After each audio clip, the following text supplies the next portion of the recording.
Alright, so the group is all here, except for Porto and the new guy, which we'll meet here in a little bit, back on the Swift Sparrow.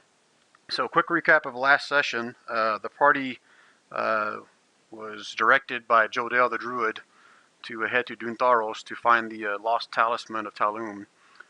Talisman is needed to basically destroy the porters that are believed to be being built by the Slotty. The talisman was located in the temple in the middle of the city. The guys Jodel was able to use a special scroll to keep the demons at bay until they got into the temple. Once they got into the temple, they discovered that there was a hidden trap somewhere, and they basically all got poisoned and blacked out until Jodel's scroll basically expired, to which they were introduced to the Demon Lord, and he set each one of them up with a duel, told them they were going to die anyway, but the party, much to my, I guess, chagrin, pretty much beat the crap out of everyone I set up in there. Quarren rolled 20s all freaking night and annihilated everybody. Yeah, sorry about that. Yeah, I bet you are. But during the battle, the Demon Lord and his brilliance, I guess you could say, thought you guys were going to be easy prey. He actually dumped a big chest of magical items and weapons and stuff and told you guys to take your pick. So you guys also got a few magic items out of that one as well. As you guys escaped, you guys each took took a drink of the return potion, and that brought you back here to the Swift Sparrow. I forgot about Portal. On your journey towards Duntharos, you guys ran into the Rotting Man within the forest. He pretty much ambushed you guys and took Portal hostage, and told you guys he would give Portal back if you guys took care of the Demon Lord that was in his house in the temple within Duntharos. So you guys don't know what happened to him. You guys all just transported back to the ship, and I need each one of you guys to roll me a d20. Just straight up d20. Except for Porto, right? Yeah, you'll get your turn next. Got it.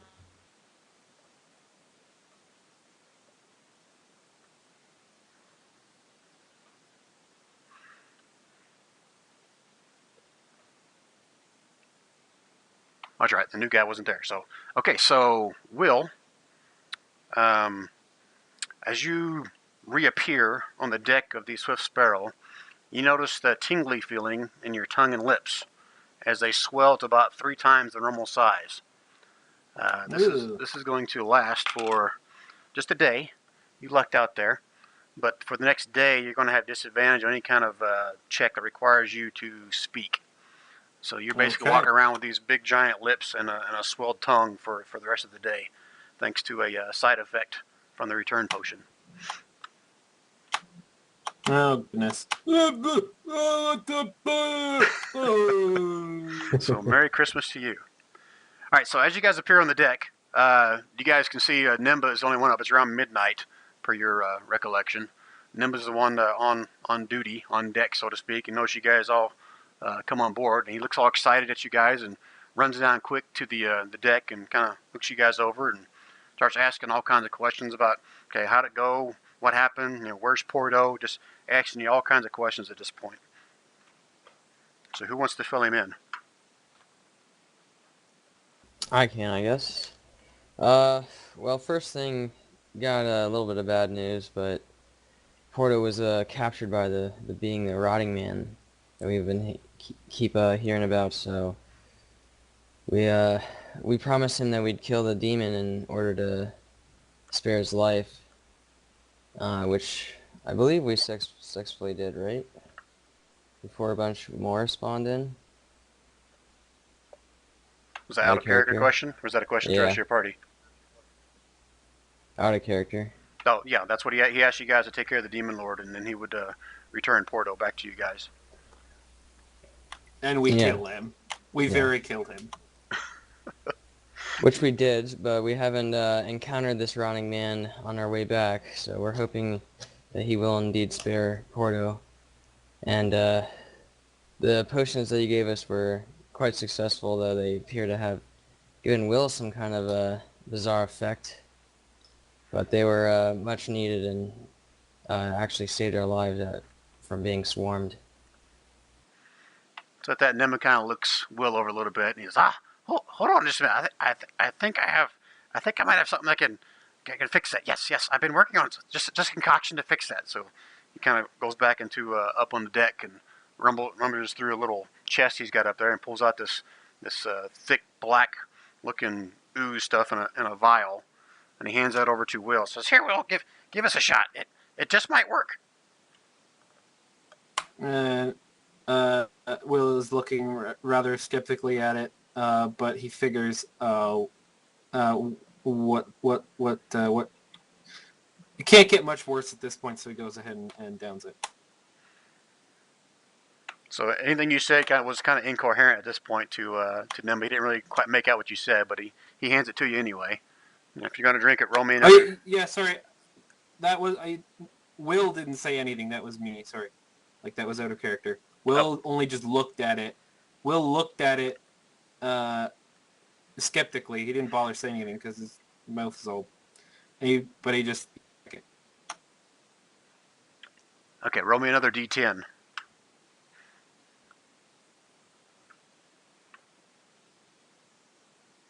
Oh boy. All right, so this black slime is very difficult for you to kind of get down your throat. Almost like it just hangs there for a minute, like it's phlegm hanging on the back of your throat. You finally manage to kind of choke it down, and you feel a little bit of rumbling in your stomach, but you don't seem to notice any kind of change or effect on your lips or tongue at this point. All right. So Nimba kind of looks you over somewhat like he's expecting something to happen, and you see kind of a disappointed look on his face. Says, "Well, back to the drawing board, I guess. I'm not sure if that's going to work or not. It should work right away, but I'm so disgusted with myself. But hey, it got you back here safe and sound. That's all that matters, right?"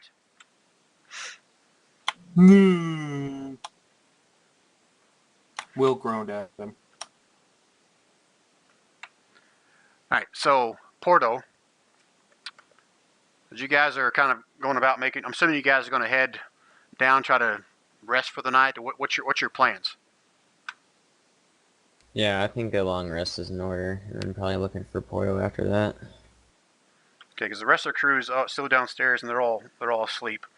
Nimba was the only one awake at this point. So if you guys want to head down to your rooms, you can. But as you guys are making your way down to your rooms, Porto does appear on deck, somewhat bloodied, somewhat beaten up, but he does appear on the deck as well. So Porto, go ahead and roll me a d20. It's your turn now. All right.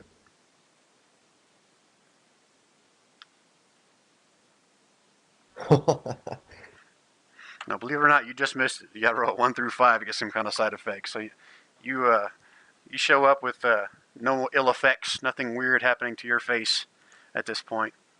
But did you guys? Oh yeah, Portal. I think you had like 4 or 5 hit points. We won't worry about that now. That got sucked out of you. Oh, okay. So Portal, as far as you know, again, you showed up at the edge of the woods where the vine sprints dropped you. And at that point, you quickly drank your return potion just to head back to the ship. So unless you guys want to do some kind of role-playing, kind of share what happened and stuff like that, you guys can take your rest or whatever you want to do. Porto, we killed that demon lord, and without your help, fortunately, we were able to take it down, and seems the rotting man did spare you, so I'll just get a good Yes. night's sleep. Yes. I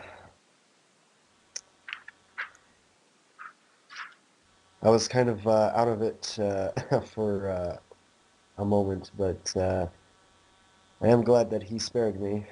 Thank you for saving me, I believe. Oh, no problem. You're a companion of mine. I look after my own. I could use a good rest after what I've experienced. Okay, that Navek kind All right. of comes over to you and he apologizes profusely about what happened to you and about how they left you behind, and he didn't really want to, but didn't really have a choice. They were no match for the rotting man at that point. But he keeps apologizing profusely for leaving you behind, and he's glad to see you're well and whole again. Oh, it's okay. You're here now, aren't you? He tells you he's here for now. Just he's anxious to get on to Bildabaris so that he can start building his army to retake Helgabal. It's really been weighing on his mind lately about how the city's fallen, and he has many loved ones back there, including his daughter and his grandson. Just wants to do whatever he can to make sure they're alive.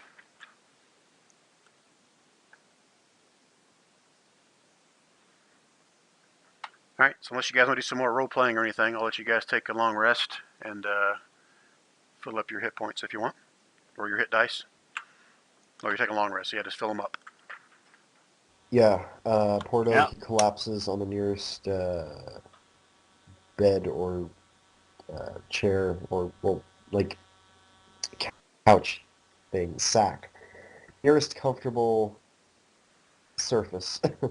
Yeah, you guys' quarters are all down here. These are pretty much all of the beds for all the party, while the crew pretty much sleeps in this area up in here.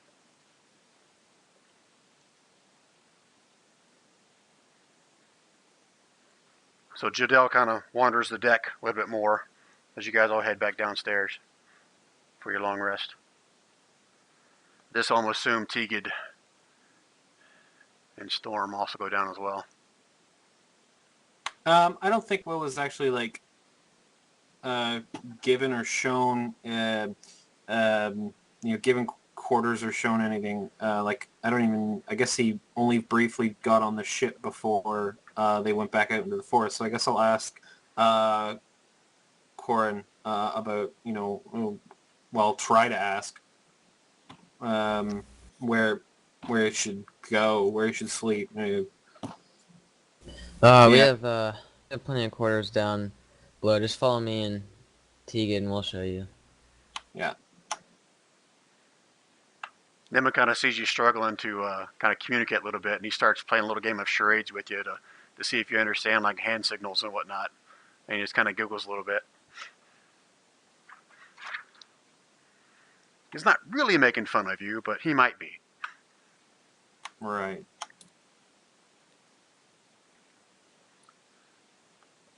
All right, so yeah, you can take any of those rooms down there. That's not real important if you move your guy or not, but any pretty much any of those rooms is you guys is to keep, to sleep for the night.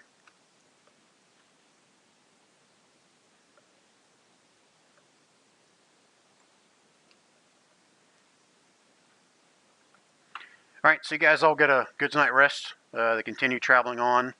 You guys wake up in the morning and Alamore's got some breakfast going. You guys can smell some bacon and some bread cooking. Got some warm ale for breakfast, as the norm with Alamore's meals. It's pretty much ale morning, noon and afternoon for the meals. Jodell didn't appear like he slept at all. He's right there at the breakfast table before anybody else wakes up. Already had his breakfast, and he basically shares with you guys that he's wanting to leave again for the Druid Council after he inspected the talisman last night. Like, who brought the talisman? I think Quarren, you had it, right? It was either me or Will, I forget which. I'm pretty sure it wasn't me. Yeah, it must have been me. Yeah, so I'm assuming, are you going to keep it on yourself? Are you going to keep it locked up on the ship, or what's your plan with the talisman at this point? Well, first I'd like to show it to Hordo, maybe Nimba, to see if we could figure out if it has any magical properties beyond what we already know. Yeah, I can check it. I can study you're checking it for and what? make. I can take a look at it and uh, make out whether it has magical properties or not. Is that like a detect magic, or you just have like a background and skill as a researcher or something like that? Yeah, I'll use my Arcana skill. Okay, go ahead and roll it. Okay.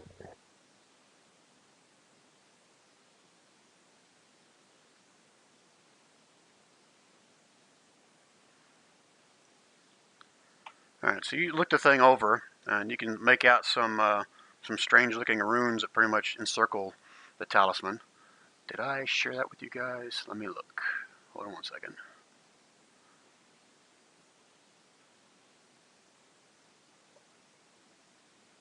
Alright, I'm clicking on show to players. Do you guys see this now?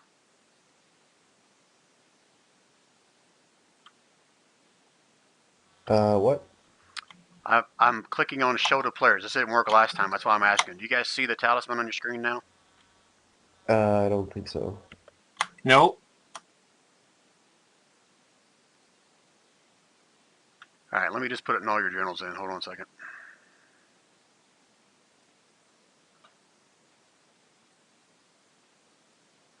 Alright, so if you guys go on the journal tab, oh, at the bottom, there's a Talim's Lost Talisman.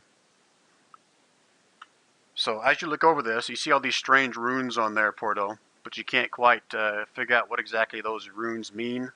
Also, in this picture, it shows a gem in the middle. The talisman you have does not have a gem.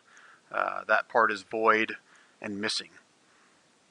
As to if you guys are sharing this with Jodell, Jodell will share with you guys that the gem that was in this, after Talum used it to destroy the portals, 1,000 years ago, he had the gem destroyed, so as no one could use it again to create portals to that plane of chaos, the plane of limbo.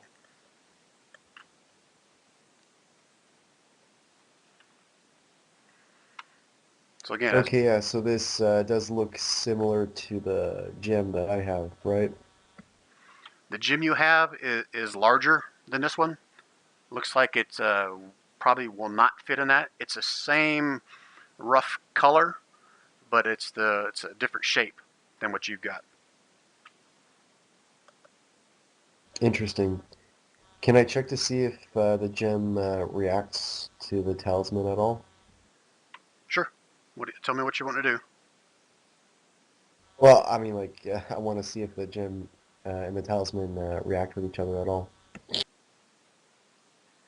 So okay, what are you doing? You're just gonna like put the gem like next to it and see if anything happens? Are you gonna rub it up against it? You're gonna try to put it in that hole? I mean, what are you trying to do? Yeah, I guess I'll like hold both of those items close to each other, and then if nothing happens, I'll make them touch each other. Okay.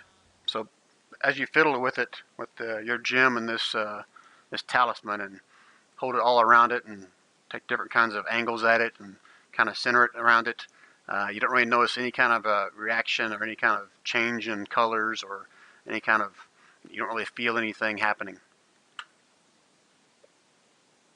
Okay.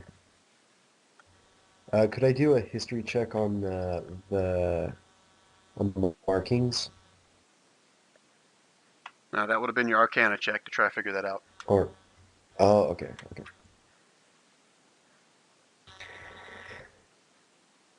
All right, so Jodell sees you kind of looking over this talisman as well, and he's kind of off looking over your shoulder as you're going about it with the gem and everything, and he shares with you guys that he wants to head back to the Druid Council again, and he looks at you, Portal, and says, "Don't worry, I'm not going to try to take anything from you, but I need to go back to the Druid Council and share with them that we've got the talisman now, so that I can find out what it is we need to do next to replace this missing gem or somehow get this thing working again. I have no doubt that someone there will know the next step." Okay. I asked him if he has any orders for us at the moment. He says, "No orders yet. No doubt we're going to have to figure out how to get this talisman working again. That's what I'm hoping to do with the Druid Council. You guys should continue on to Geod, and I should be back to you guys within a day." He tells you he thinks, talking to Nimba, Geod is still probably about a 2 days travel for you guys. So he says, "I should be back before then, but I need time to discuss this with the Druid Council and figure out what we do next. Once I do find out, I will return to you guys, or I'll send a message via the sending pebbles." Okay, before you go, here, take the gem. I believe I won't get anything out of it from here on out, and I would prefer that it's in your hands and that you hand it to the council. With that, he looks kind of surprised at you. Says, "Ah, I see you've learned to trust a little bit more than you did at first. Very well. I'll take the gem, and I'll see what the Druids have to say about it. Thank you, Portal. I appreciate this." You're welcome. At that, you guys see Jodell kind of slowly transform into a black raven, perching up on the rail side of the ship, and he flies off to the south again.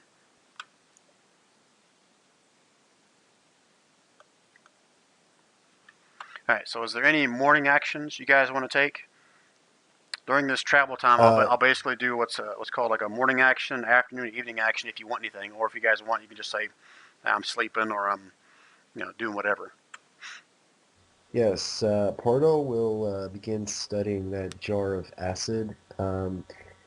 The acid splooge that he picked up from the remains from one of the gelatinous cubes back in the mines. Okay. And he'll try to see if he can make some sort of potion or some sort of substance out of it, something that could be helpful. Are you doing this on your own, or are you like sharing with the group that you're trying to do this, or how are you going about this?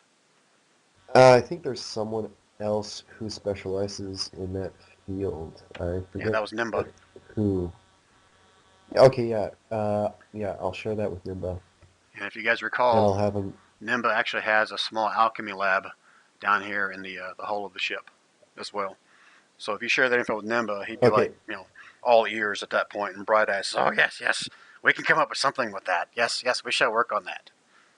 Oh, and Nimba also asked you guys if you're able to retrieve any nightshade mushrooms while you were going through the forest as well. We did, yes. Right? You asking me or the Yeah, I party? believe we picked. You. Yeah, as I recall, you guys found some. Yeah, I can't quite remember. Good.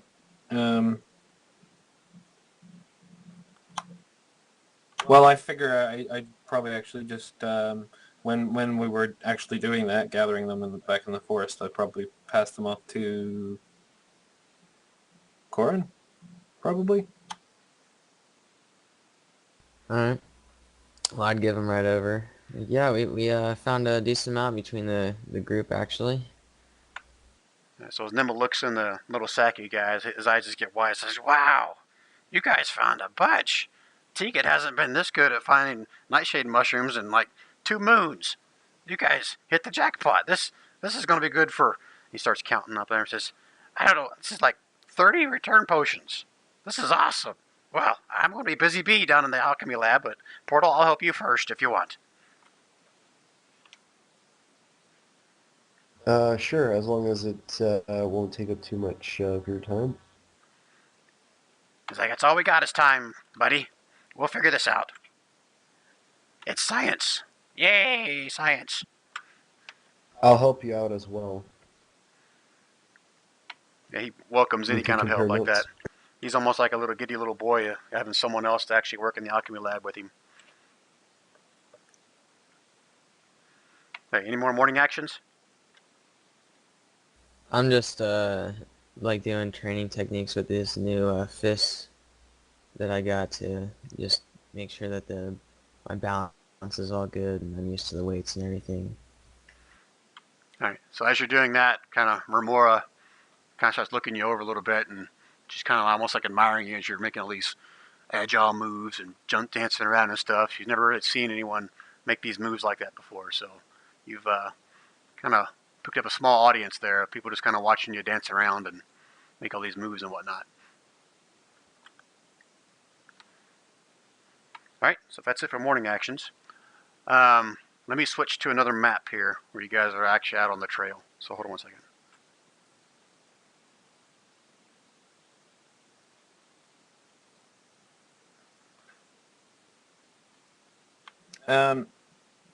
How am I as far as communication abilities go at this point after a long rest? The swelling has gone down a little bit. You're not quite at a disadvantage. I'd say you may have like a -3 to any kind of a check requiring you to speak. Right. Your speech is a lot easier to understand at this point, but it's not quite back to normal. All right. So I know, or oh god, what was the other paladin's name around? Navek? Nevek. So I want to ask him if he would like to consider using the Glaive of Wind. Just because I want to keep using, Will wants to keep using his own weapon for personal reasons. It's very valuable to him, very special to him. Would like to, I can't remember if we decided on this or not, would like to inquire about having the hill giant strength instead. And Navek thanks you for the offer, but he tells you he's been trained in the art of shield and protection, that he's no good with two-handed weapons. All right. Would I still have the gloves of hill giant strength? Yeah, if someone gave them to you, then yeah, I'm fine with that. Corn? Yeah, no one else is really that good with those. Okay, yeah, I'll do I need to do anything to use them? No, once you put them on, you become attuned to them. Once you put them Okay. on, you can just go into your stat block, and you can change your strength to 21. All right. It is what I said, right? I think that's what I recall. I think they're hill giant Yeah. strength. Mm-hmm. So as you put those gloves on, you quickly realize that you easily smash small rocks and able to lift basically a horse with like two hands, and you basically you have superhuman strength at this point. To which again, Kishin and Remor and the rest of the crew are all like giving you cheers and high fives and stuff, and just amazed at this That is pretty epic. this brute kind of picking up a horse. All right, guys. So go ahead and position yourselves where you think you might be on the boat at this point.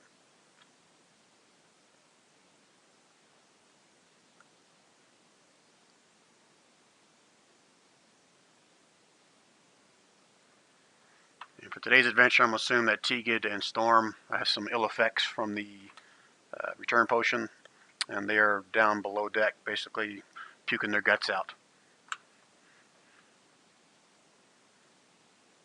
I feel a bit bad for Storm, but not too much for Tegid. He should be used to Nimbus stuff by now. All right, so you guys are making your way down the road here towards Gied. Kishin's up on the crow's nest again, kind of keeping watch out for any bad guy, so to speak, within the eye shot. And he lets out a yell, says, "Oh, a man approaching, and there's something, or quite a few somethings, following him, chasing him."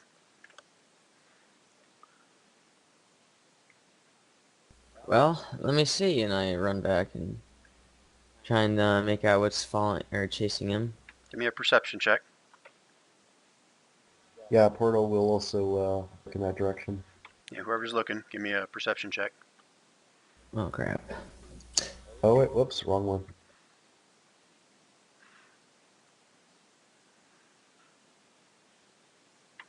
All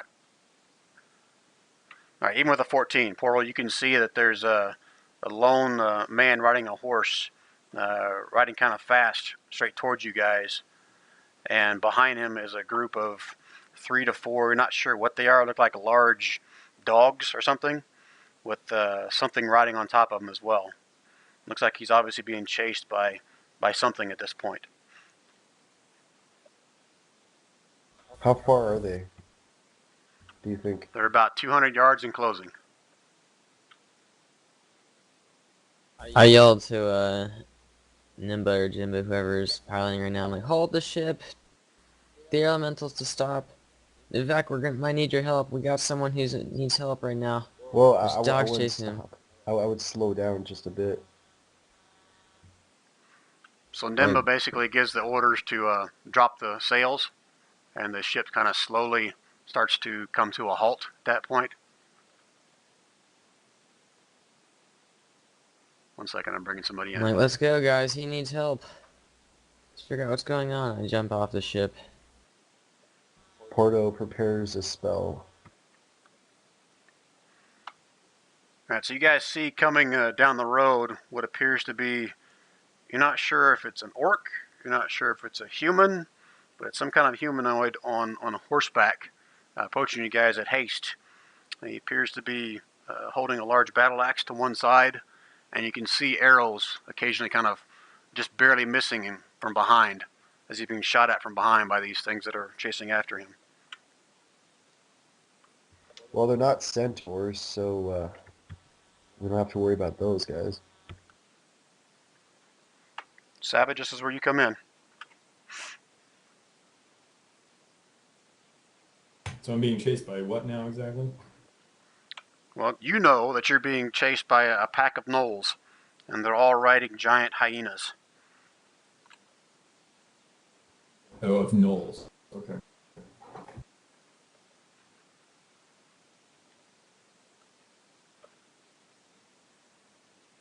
Ah, I see. And so this ship here, just so I'm pretty ignorant to a lot of what's going on in your campaign. I apologize. Is this supposed to be an airship?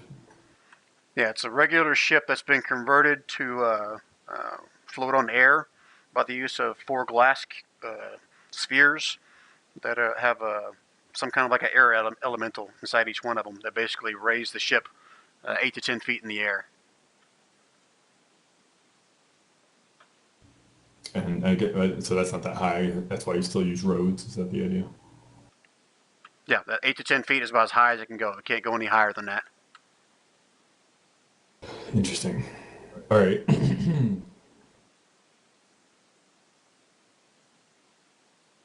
you need aid? What's I that's pretty freaking weird. I mean, is that is that something that's common to this world? Is this is like completely bizarre sight, or is that just like, oh hey, a bunch of rich guys with an airship? All right, I'm going to chime in here. You guys aren't going to really have time to kind of discuss everything because you've got these gnolls coming up behind you here at this point. At this point, you're going to have time to basically say hi and help me, and that's about it before they're on you.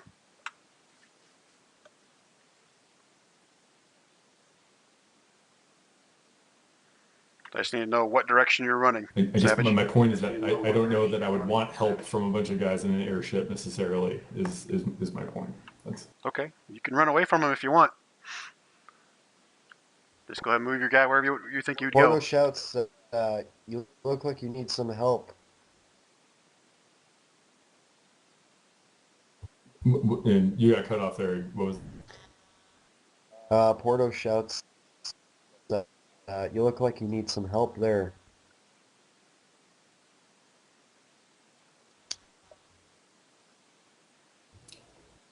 Sorry, I'm just trying to. This is I didn't know that this was gonna be the scenario, so I'm just trying to puzzle out exactly what the hell I would do. Here, I'll help you out. Roll initiative.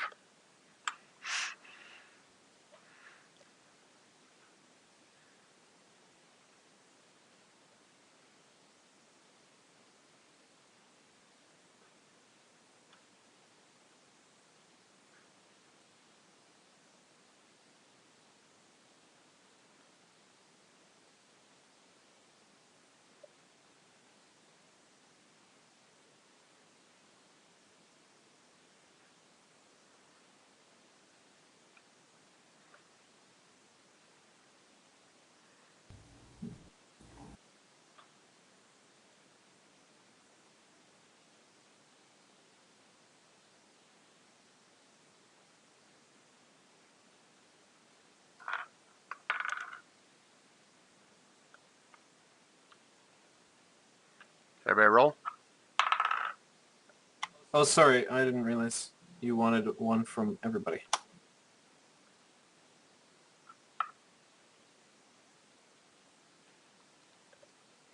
What's the terrain like to either side of the path here? These are basically grasslands, so not difficult terrain if that's what you're wondering about. Okay.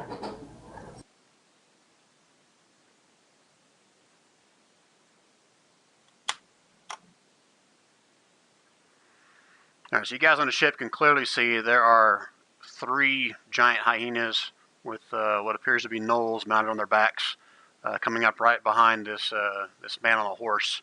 And there's a 4th hyena trailing back behind him with what appears to be a little bit larger knoll than the other three. All right, Portal, you're up. Okay. So what I'm gonna do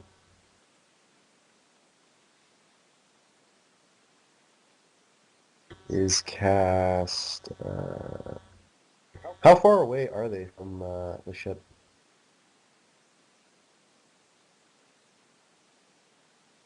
Looks like 110 feet, 105.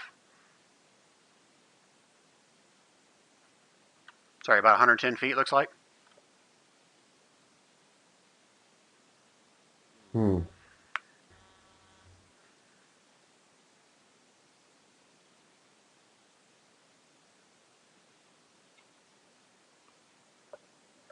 Goodness, sorry, I'll be right back in. Who was that?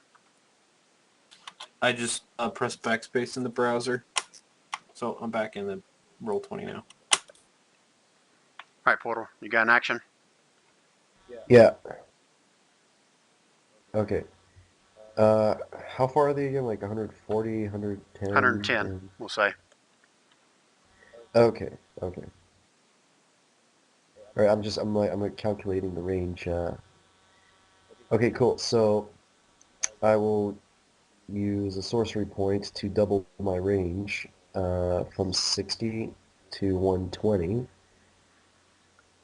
and I will cast web. How big an area is that affect? Is it one target or is it an area? It's like a 20-foot cube. All right, just indicate on the map where you're casting it.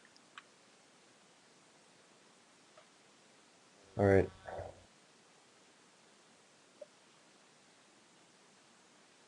You know, draw like a square or something like that.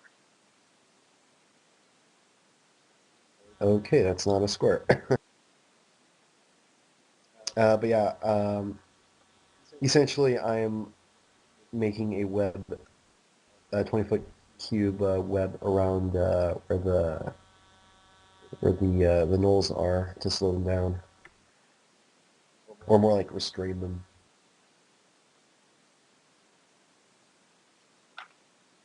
All right, so let me draw it in. You tell me what you're looking here.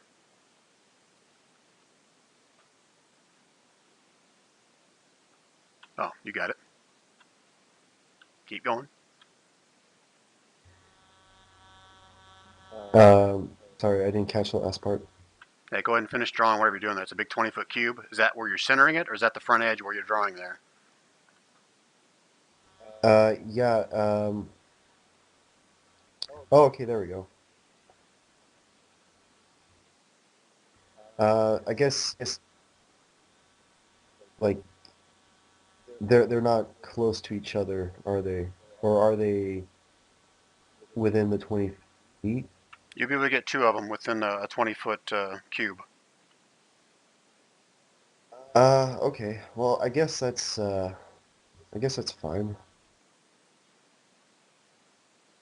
Okay, I'm just reading the spell. So each one of them starts their turn in there must make a dexterity saving throw. On a failed save, the creature is restrained as long as it remains in the webs or until it breaks free.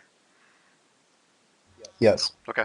And as Porto casts web, he shoots it out of his mouth, kind of like blowing it. Oh, and I also want to. Oh wait, no, I don't think I can. Can Porto use Wild Surge, or is that like a bonus action? I think Wild Surge is anytime you want to use it, then I just have the discretion of making you roll on the Wild Surge table. Oop, sorry, I'm not pushing to talking. I believe you can use it anytime. It's for anything. It's like a bonus action, right? And if you use it, then I get the option of running on the Wild Surge magic table or whatever. So let me break that out if that's what you're going to do.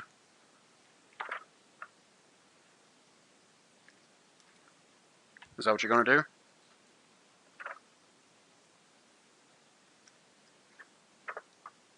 Okay, yeah. So, um, immediately after I cast Sorcerer Spell, first level or higher, I'll have to roll a die 20.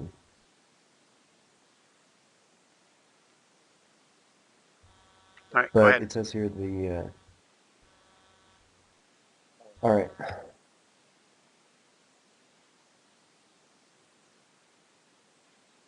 Okay, nothing happens. All right, Corn, you're up. You need a 1, right? Correct, a 1.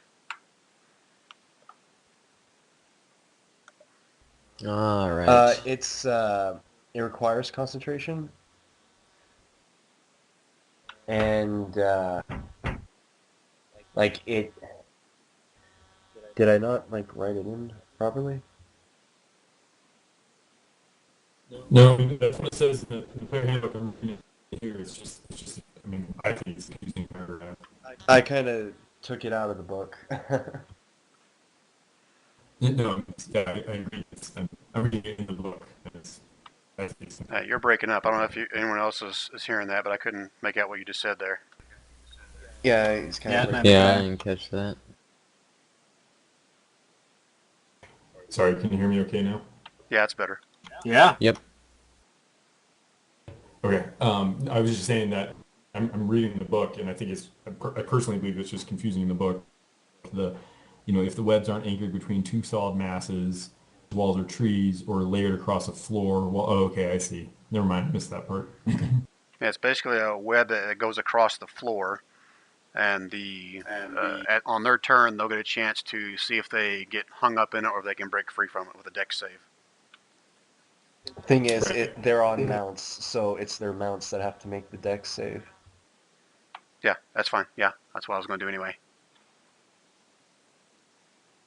Alright, well, I'm gonna shoot at the, null that's on top of the giant hyena mountain 2 with my longbow. Okay, which one? The one on top of the mountain 2, the null that on top of it. Okay, if you're heading for the knoll itself, it's AC 15 to hit. Well, I missed both then. So both the arrows kind of fly by, and you see the knoll kind of take his eye off for a second from his prey in front of him and looks up at this flying contraption in front of him.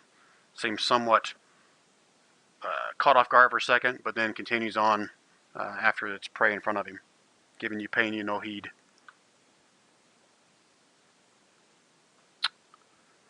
Alright, so I'm going to do a dex save for these two. Sorry, was that your action, Corn? Yeah, User in your channel timed out. It's gonna hang out here. Okay, who User lose entered on? your channel. Okay. Are you back? Savage? Yeah, I'm here. Alright, we're on a dex save for these two hyenas. Yeek. What's the DC on that? It was, what's your DC on this? Porto? Oh, it doesn't say? No, whatever your spell DC is. Okay. Oh. Yeah, my DC is... It is 14. Yeah, they both fail. So both of the hyenas are restrained. Is that right? Each creature starts a turn. On the failed save, a creature is restrained as long as it remains in a web until it breaks free. Okay? So that is what they're going to do. They're going to try to break free at this point with it's a strength check versus your spell save AC, DC. Yep. ACDC. Alright, so one's able to break free, the other one's still refrained. Alright. Wait, are they like... How does that User work in your exactly? channel timed out. If you're deep within the webs and you keep moving into the webs, wouldn't that mean that you'd have to make another dex save It says, until you're out? on a failed save, the creature is restrained as long as it remains in the webs or until it breaks free. A creature restrained by the webs can use this action to make a strength check against your spell save DC. If it succeeds, it's no longer restrained. So it can break free and and basically jump out the front of it. Is what I'm ruling here. Okay. Okay, because each creature that starts their turn or enters the area must make a dexterity saving throw. So I'm just wondering, like, if you're already stuck in the area, but you break free and you keep moving through the area, do you have to make another dex save? We didn't say the dex save is his action. So he starts his turn, makes a dex save, and then he gets an action. He could either attack, Okay, or he can try to get out. So basically, him trying to break free replaces his ability to attack. If that makes sense. okay, okay. All right, that makes sense because it says each creature that starts their turn or enters the area. So I guess you're already in the area, so you don't need to make another dex save. Correct. All right.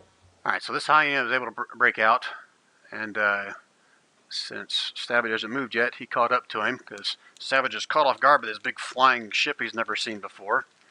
And this big hyena comes up behind him, and he's going to try to take a bite. I'm assuming a 19 hits. Is that correct, Savage?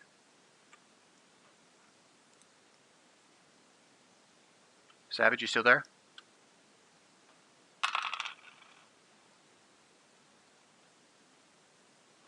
One who dropped out of TeamSpeak. Oh, yeah, yeah, I don't he's see him in not in TeamSpeak. TeamSpeak. Well, I'll do it for him until he gets back. He did hit. I'm assuming a 19 hits, and he took 7 points of piercing damage.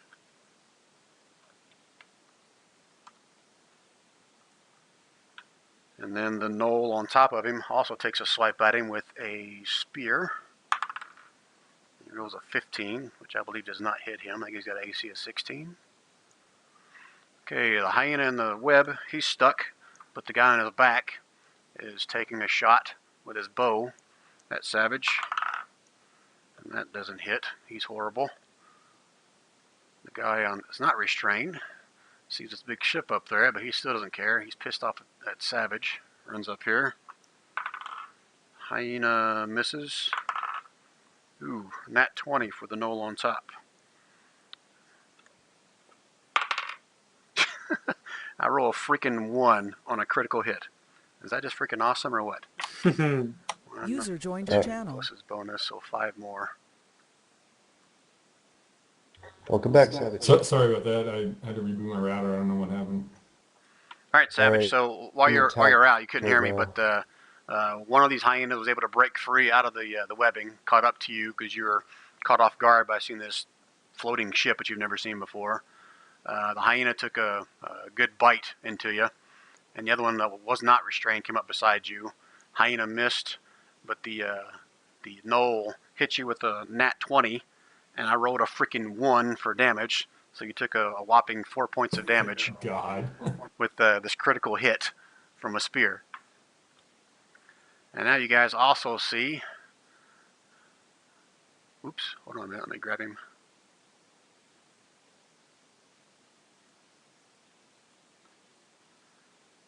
It's hard to grab more than one token at a time. Keep all these guys together here. There we go. You see a larger gnoll come running up on a hyena from behind both of these, screaming something and growling something, so to speak.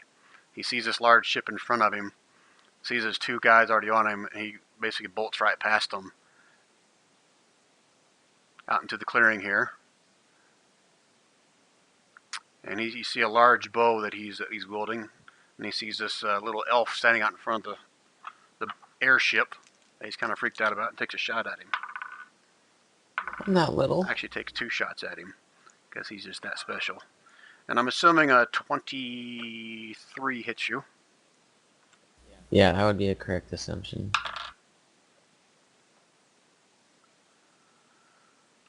Take 11 points of piercing damage. Corn? Ouch. Actually, that's a range attack, so I have some kind of crazy monk move. No, you don't. You don't have any crazy monk moves. Wait, if you're a monk, you can deflect range Yeah, attacks. deflect missile. So it's 1d10 plus my dex, which is a 4, plus my level, which is 6 right now. So I could deflect all of it, I guess. Hopefully. Or I'd only need a 1 actually, so it's automatically. Wow. You only need a 1? Yeah, because it's 10 plus d10. Or a 1d10. So you basically, All right. so that means you reduce it to 0, right? Yeah, I could throw it back, but That's I don't think I You- want to you- do that. is that Just another keep key point, or your- is that just automatic once you drop it to 0? No, monks, they have the ability to reduce range attack damage, and if they reduce it to 0, they can catch it. They can use a key point to throw it back. Right, that was my question. Yeah, Whether to you need another catch key it point or is not. to catch it's a reaction, to throw it's a key, so yeah. Yeah. Yeah. All right, so you're not throwing it. I'm not gonna throw it. I just drop it to the ground after I catch it. All right, Nevek. He's going to stand up here with his shield and longsword, run up to the front of the ship, and he's going to kind of stand in front of Porto at this point because he doesn't want him getting hit by any arrows at this point, and takes a protective stance in front of him. Okay. Tell me how to pronounce your name so I can start saying that instead of Savage. Bakavard. All right, Bakavard, you are up. You are surrounded by 2 giant, drooling, giant hyenas with some kind of armor battle on them. The 2 gnolls mount on top of them, both with wielding long spears. I'm assuming that I can take a hack at something and then still move full speed with my mount, or how does that work? If you try to move away, they will get an opportunity attack unless you disengage. If you disengage, then you cannot attack. Even though we're all actively riding. Correct. I mean, I know that's how it works on foot. I haven't done mounted before. So. Neither do I, but that's what I'm rolling with. It's going to be the same thing. If you try to get away while they're right next to you, then they will get an opportunity attack.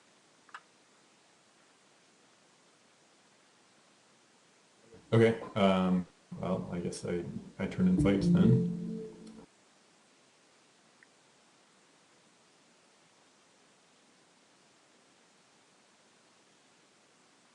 Okay, what you going to do? So I will attack. My ping's not working. The guy to the north here, my right, with a hand axe. The one with the blue dot or the one with the green dot? The blue dot. Again, you're going for the gnoll, not the hyena, right? Well, I mean, yeah, we'll go for the gnoll.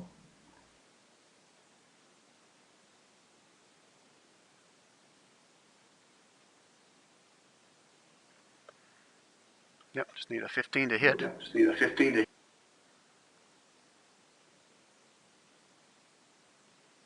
You're not raging, are you? I didn't hear you say that. I'm sorry? You're not raging, are you? No, I don't know why that automatically went. I'm not familiar with the character sheets. I don't really use them much, so you have to forgive me if my stuff is messed up. But no, I did not intend to rage. No, that's fine. I don't mind seeing that. I just want to make sure that you didn't say you're raging. I didn't hear that. Yeah, I don't know why that printed. All right, and you're wielding a battle axe, right? I'm sorry? You're wielding a battle axe, correct? Hand axe. Ah, hand axe. Okay. All right, so you swing with your hand axe at this gnoll. Just took a swipe at you with the spear, and you feel the axe kind of bite right into its shoulder, and it kind of lets out a little yelp, and kind of leans off to one side, and looks like it's getting prepared to attack you again with its spear. Is that your action? Yep. All right, Will, you're up with your whopping 3 initiative. Yes. Not a whole lot I can do. And okay, he's not there. How high are we up above the ground? The ship Like itself the is 8 level to of the 10 deck. feet, and I'll say the ship is another 10 to 12 feet tall. so you're about 20 feet off the ground from the top deck where you were standing right now. Okay, I will drop a line down. I have some rope. I will drop that down over the side of the ship so that should this guy manage to get up here, he can try and climb up. So I will do that. Okay. If you're just throwing the rope over the side, I'll allow that to be a bonus action. And you have another action Okay. if you're just throwing it over. If you're actually tying it to something, then that'll take your full action. Yeah, I'll tie it to the, I imagine there's a railing of some sort there. Okay. That's your action then. Yeah. Porto, you're up. Okay. Okay, so I guess the monk is Quern. Yeah, I'm gonna run up probably in the next turn. All right. Why did you have to drop the arrow over there? Porto is going to...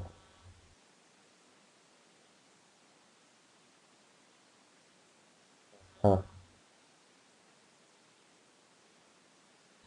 Porto is going to cast Firebolt. If you're aiming for the one you're just pointing at, I'm going to give him bonus to his AC because Blackbard's standing in front of him. He'll have partial cover. Oh. Okay, then what I will do first is...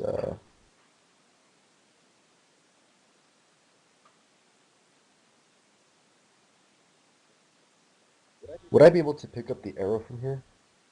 Well, if you're going to jump down from that ship, you need to give me Oh.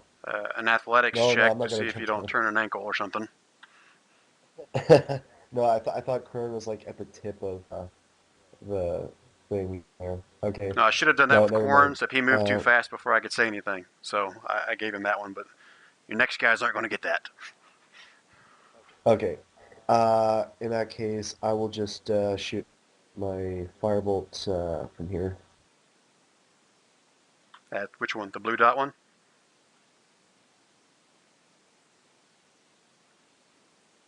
Yep. Again, at the knoll or at the hyena? At the knoll. All right, let's see it. So Is that an attack or is that a save? it's an attack.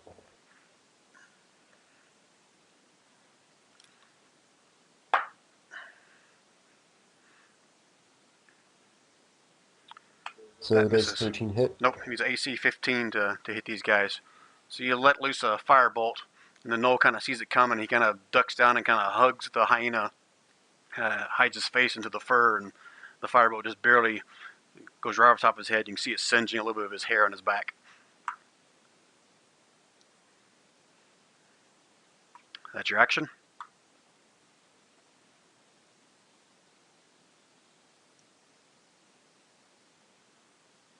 Porto, did I forget to push to talk? Yeah, I think you did. Oh, sorry. So you let loose a firebolt, and you see the knoll, his eyes get wide, and you see him hug at the last second down on top of the hyena. Kind of buries his face into the fur on the hyena's back. And you see the firebolt go right over top of him, singe a little bit of his hair, but does no damage at this point. Is that your action? Then I will get back behind my new friend here. Oh, you're going to move back behind Navek? Your meat Yes, shield? Novak. Yeah. All right, Corin, you're up. Alright, yeah, 40 feet, 45. I have 50 feet of movement, so I'll run up here and just let out some blows. I can get to the knoll from down here. Would I have to attack them out? I'm going to rule you can't quite reach. I'll say you can, but it'll be at disadvantage to get the knoll from where you are, unmounted. But you can attack the hyena. Alright, I'll just go for the You would hyena. need a reach or a range weapon to basically get a normal attack on the knoll.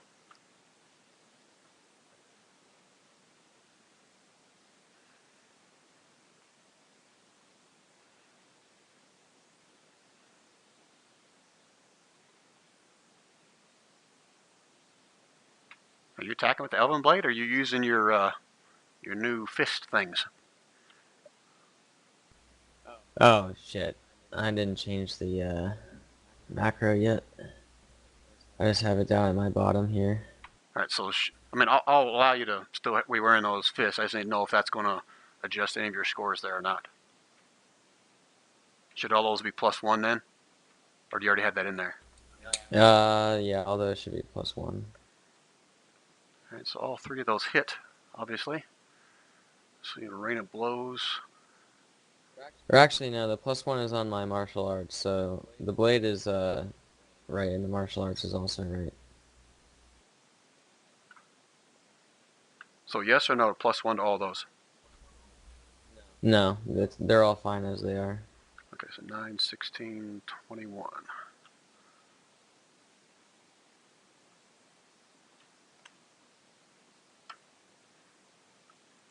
All right, so you come bawling out of there head first into this hyena and run up underneath as it's trying to snap at you, and you land several blows right underneath its jaw, underneath its neck. You can feel like bones crushing and cartilage kind of twinging as your fists slam into this thing, and your elven blade kind of makes a nice gash underneath its open maw, and you bloodied up pretty good at this point. You hear it whimper a couple times as your fist lands solid. Is that your action? Yeah. Whoever you are, just stay alive. All right, so I'm going to do another actually a strength check to see if this guy can break out of the webs. And he does. So you see this guy kind of breaking through these webs and comes up on poor old Blackguard here. And the hyena takes a bite, rolls a nat 20. Jeez. 13 points of piercing damage. I did the damage myself last time. I think you dropped out for a second, Blackguard, so I'll let you do it this time.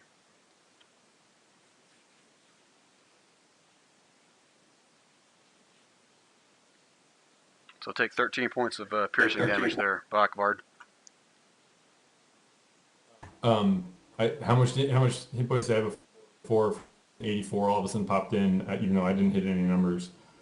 No, I did your damage last time. Yeah, but the number got messed up, and I don't know why. So I don't know how many hit points I had to start with. Oh, you started out at 55. Right. How much damage did I take when you took the damage off? Oh, last time? Is that what you're asking about last Correct. time?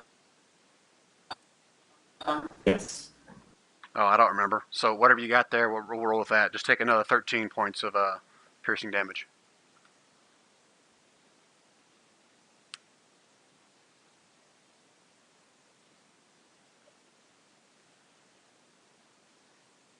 And the knoll on top sees that this man on the horse is basically surrounded by 3 hyenas. He's not worried about hitting him with a spear. He's going to take a shot at this human he sees standing up here in the front of this floating airship up here with his bow. And he rolled a 20. I'm assuming that hits. Yes, I will also reaction to deflect that. Let's see. Pardon me. He rolled 6 points of piercing damage. Okay. I will get a D10 plus 5. My dex mod is 2 and my monk level is 3. So D10 plus 5.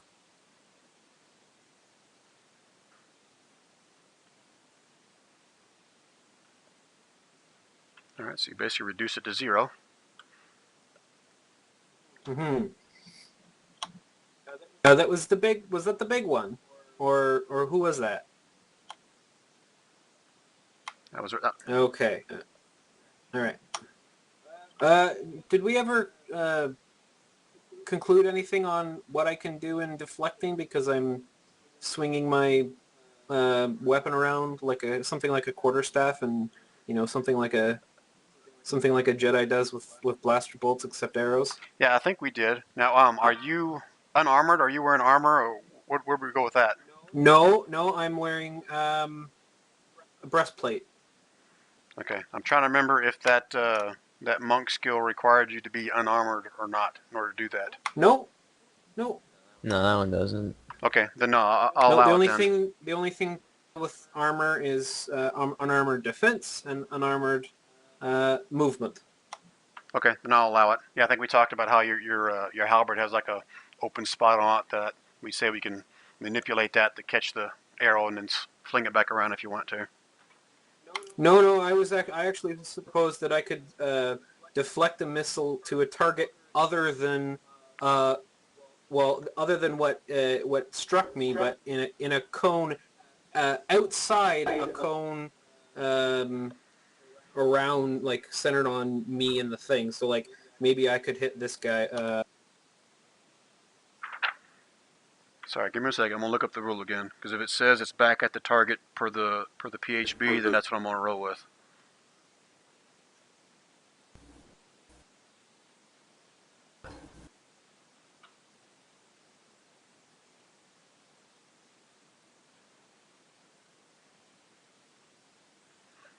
No, the rule doesn't say it's back at the target, so I'll allow you to sling it at anybody.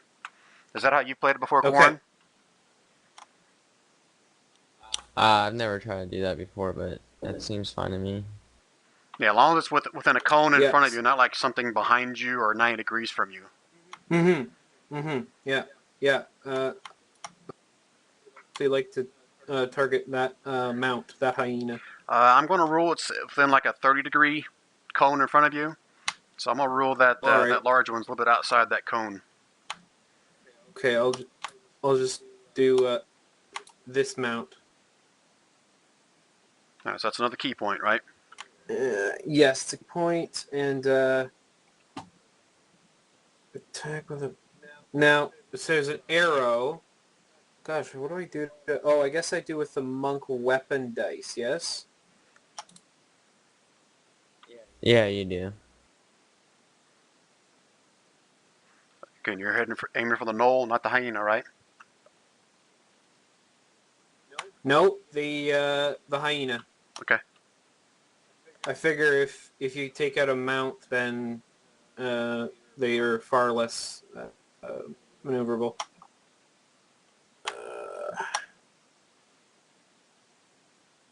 Okay, still D4.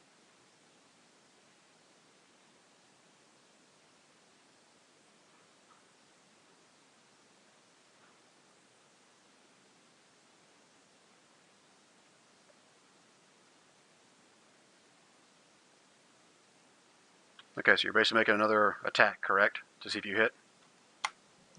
Yeah, and you can use this.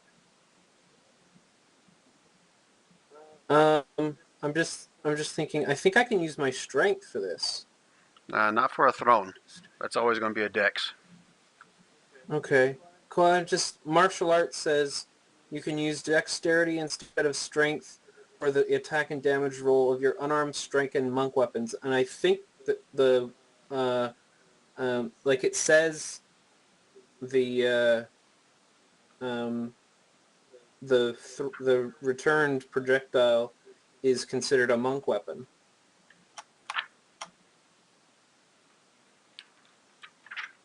Okay, we'll go ahead and say that this time so I can read it up. So let's go ahead and roll it. That's fine. Okay, cool. So I think that means I can just basically roll the same thing as my the butt end of my weapon.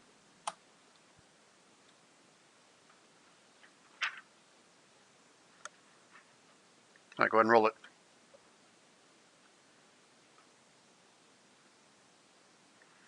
And after all that, you miss. Yeah.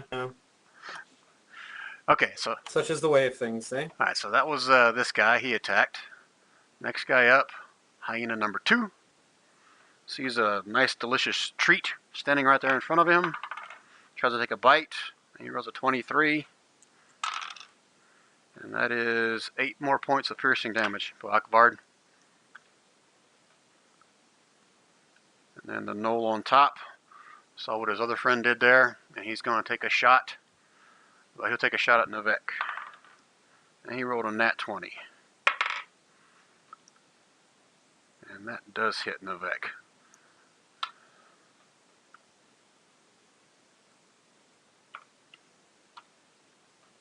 So he lets loose another arrow of black feathers. See it fly across the field. Navek kind of holds up his shield at the last second, trying to deflect it, and you see it just barely miss his shield and pierce him right into the chest. He's got a black feathered arrow kind of sticking out of his chest at this point. Kind of grimaces a little bit, but he holds his shield up still. Okay, third verse. Hyena's going after Quarren. He rolls a nat 20. 17 points of piercing damage. He lays into you, Quarren, bites into your arm and kind of shakes it a little bit. You can feel the teeth kind of grinding on bone as he really bites into you. And then the knoll on top of him decides he wants to stick a little bit more in you. Pulls out his spear, and he rolls a 13, assuming that misses. Yes. And the big guy out here kind of rolls up here. You see him draw his bow. Lets 2 arrows fly. And I'm assuming a 14 does not hit you. Is that correct, Porto?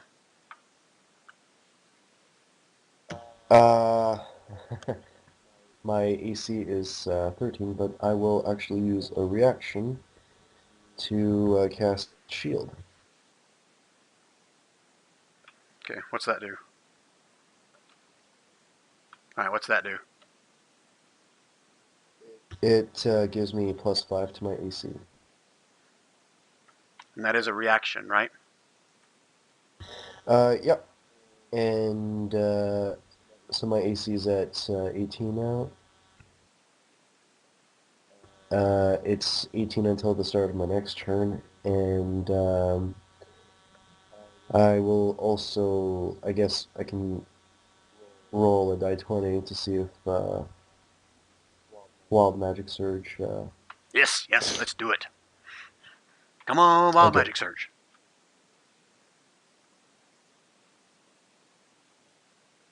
Aw, man. Nope. You're no fun. Alright, so that's all the hyenas at that point. Oh, he still had some movement left. So he's going to move a little bit back this way. And now, Navek is up. Alright, after Navek sees this large guy kind of go by and throw a couple arrows at Porto, he decides that he can't really stay up here anymore and protect anybody. So he's going to try to jump down from the ship and see if he can get to this poor guy on horseback up here that's getting eaten to death by all these hyenas. Yay! You see him almost like a monk move. Jump down, do a flip, rolls onto one knee. Now it's half his movement. So he'll get another 5, 10, 15. Actually, he'll dash for the rest of it. Nope, he can't dash. Alright, so you see him starting to run towards this guy on horseback to help him out. But he's not quite able to make it that far. Bachbard, you're up.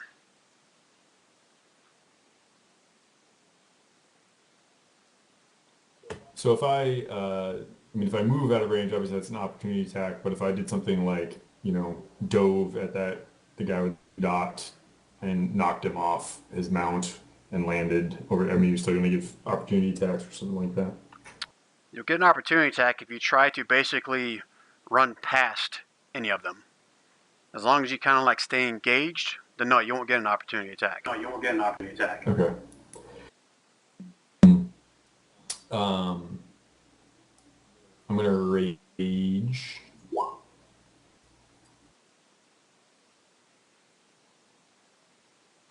And I'm going to, I guess, no, yeah, I'm going to dive off of my mount and try to tackle the blue dot guy off of his.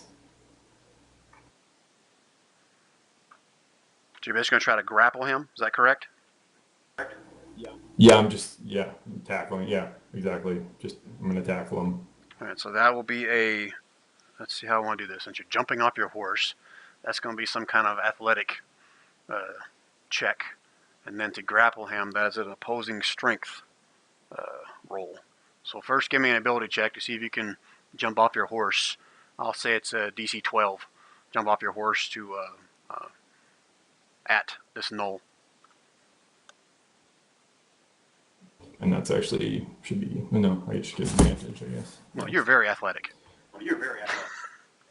Yeah, so you're able to leap off of the Well, your horse. I get advantage on that too. You So. slam into this this knoll. Now we need opposing strength checks.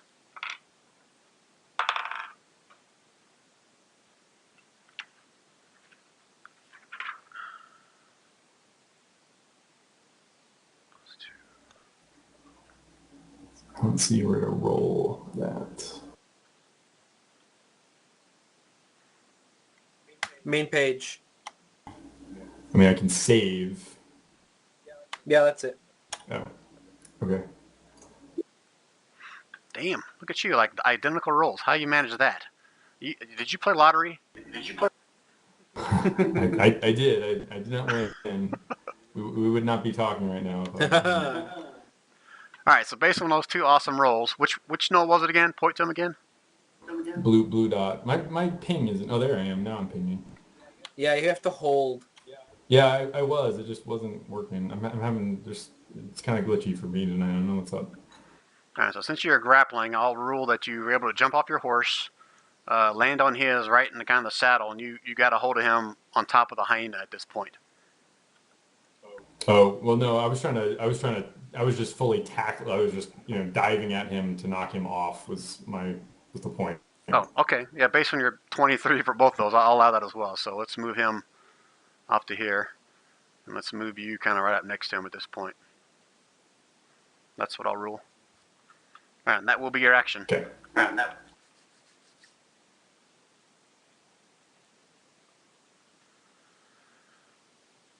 right, Will, you're up.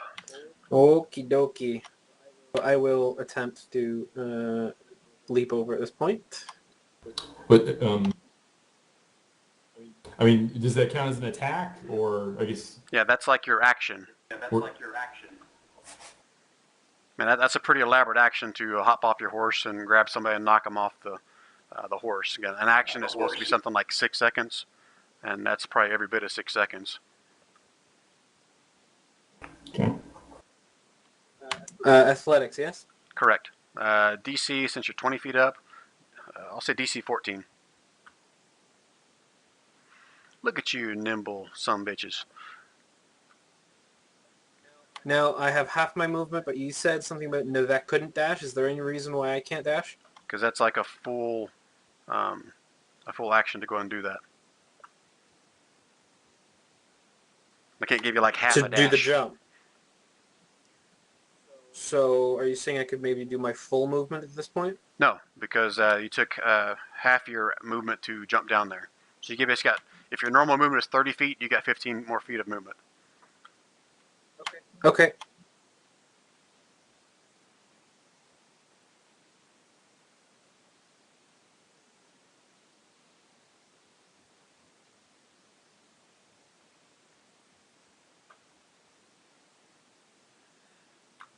Here, maybe, there.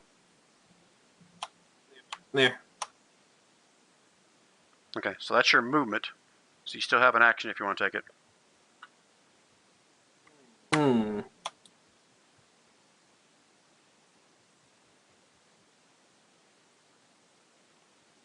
I don't have anything range in 50 feet. Oh, hold on. Let's see. Okay, so I will... oh, sorry. This is my action. So you say I have a bonus action? Yeah, all you did now is your movement at this point. Oh, this is my move. Okay, so I have both of those still. Oh, cool. Okay, so well, I can mostly do one of the two things here. Hold on.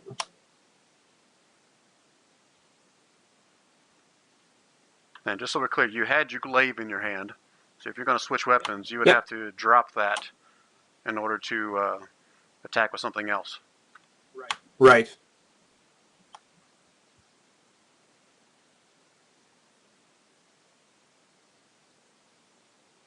I will divine favor, which gives me which is concentration 1 minute, gives me a plus d4 radiant damage on all hits, on all damage. Okay, so you cast that as your action? Yeah. Okay, is that it for your turn? Yeah. Alright, Portal, you're up. You see everyone deserting you at this point, and you see that lone big old knoll back there that was shooting at you, running around. Yes.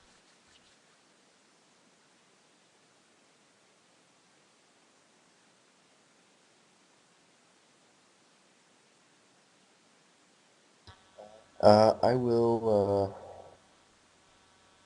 use a sorcery point to cast 2 spells instead.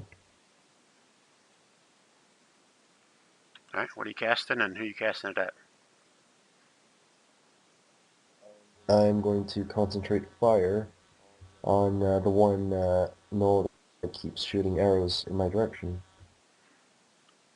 Which one? I thought there was more than one that was shooting at you. Oh, really?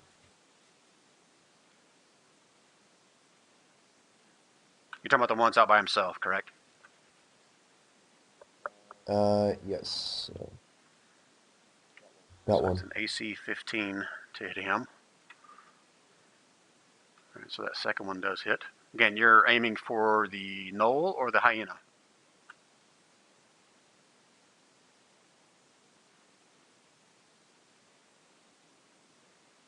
Did I forget push to talk? I'm aiming at the knoll. No, I forgot to push to talk this time. Alright, so you let loose these 2 bolts of fire. They flash out towards this knoll as he's riding along. Aim's not quite as good on the first one, kind of goes wide.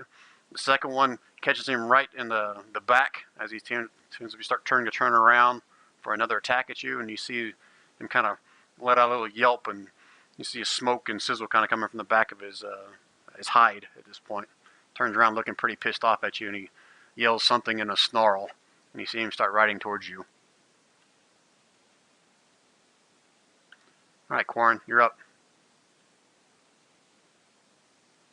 Alright. I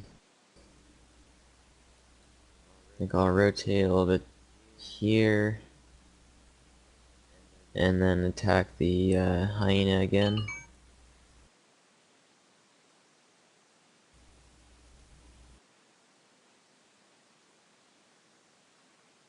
All right, so 2 of those 3 do hit. The last 2.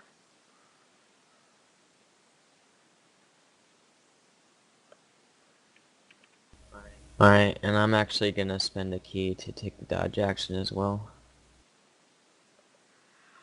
Alright, so you bury your fists into this hyena again. You hear a bunch of yelps at this point. It looks somewhat dazed and somewhat disoriented because it's lost its rider and it's now standing next to 2 guys, and it's bleeding profusely from these kind of gaping wounds in its chest and its jaw and the side of its head where you've kind of nailed it with your fist back and forth. Is that your turn at that point? Yeah, I'm gonna take I'm gonna spend a key to take the dodge action as well. Yeah, I got that. Okay. Yeah, so that's it. Alright, so we'll start off with this guy right here. He sees that he no longer has an enemy in front of him, so he's looking for somebody new to go after.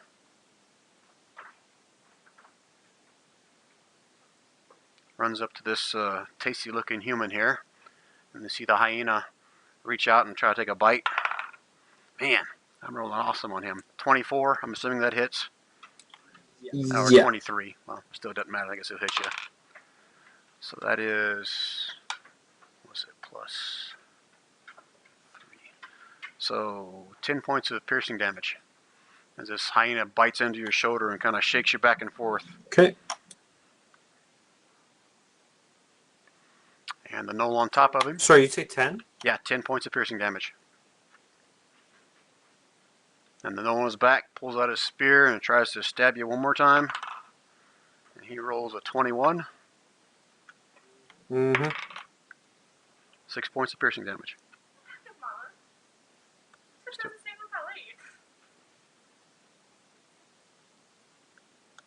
Gotta go.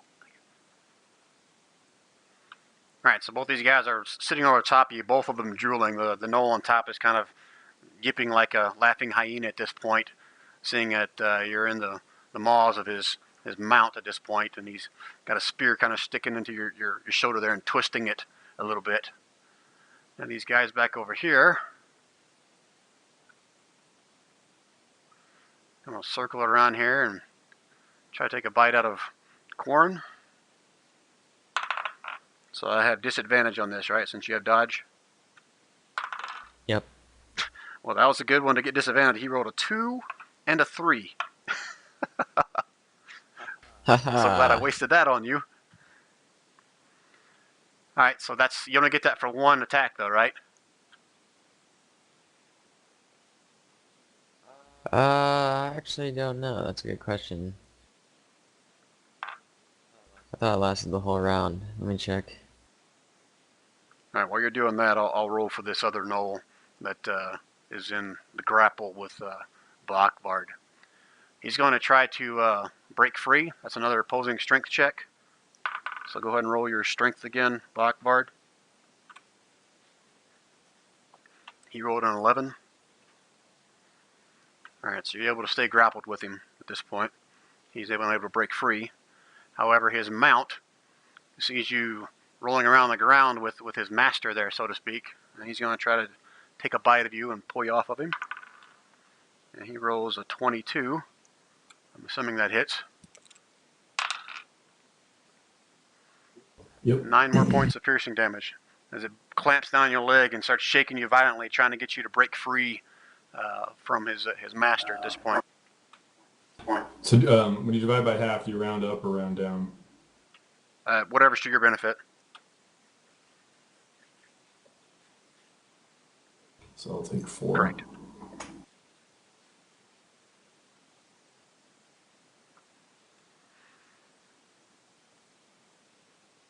Alright, did you figure it out yet, Corn? Yeah, it says until the start of your next turn, the attack, any attack roll made against you has disadvantage if you can see the attacker. Well, that's pretty vague, isn't it?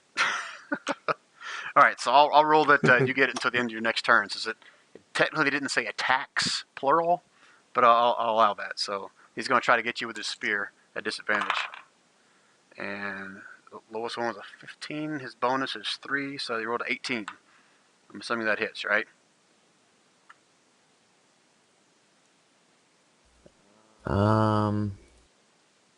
Forget what my AC is on this guy. Yes, an 18 hits. 8 points of piercing damage as he drives a spear into your shoulder. Alright, now the big guy. He circles back around, goes back over, sees his fellows in his melee here, and he takes 2 more shots at this guy. Actually, no, what I was going to do, something different. He's circling back around. You see him charge the boat, and his hyena makes a leap. I need to make an athletic check. That's pretty high up there, but he is a big guy. I'll roll. It's a 15 athletics check to jump up onto the deck. He rolled a 17. You see the hyena jump up on top of here. That was his full movement. And you see the big knoll kind of laughing and yipping. There right next to you, pulls out his battle axe. And he tries to take a swipe at you, Portal. And he rolls a natural 1. He swings so hard he almost falls off his mount. He swings back around and actually his axe lands onto the tail of a hyena and chops the end of it off. Yes.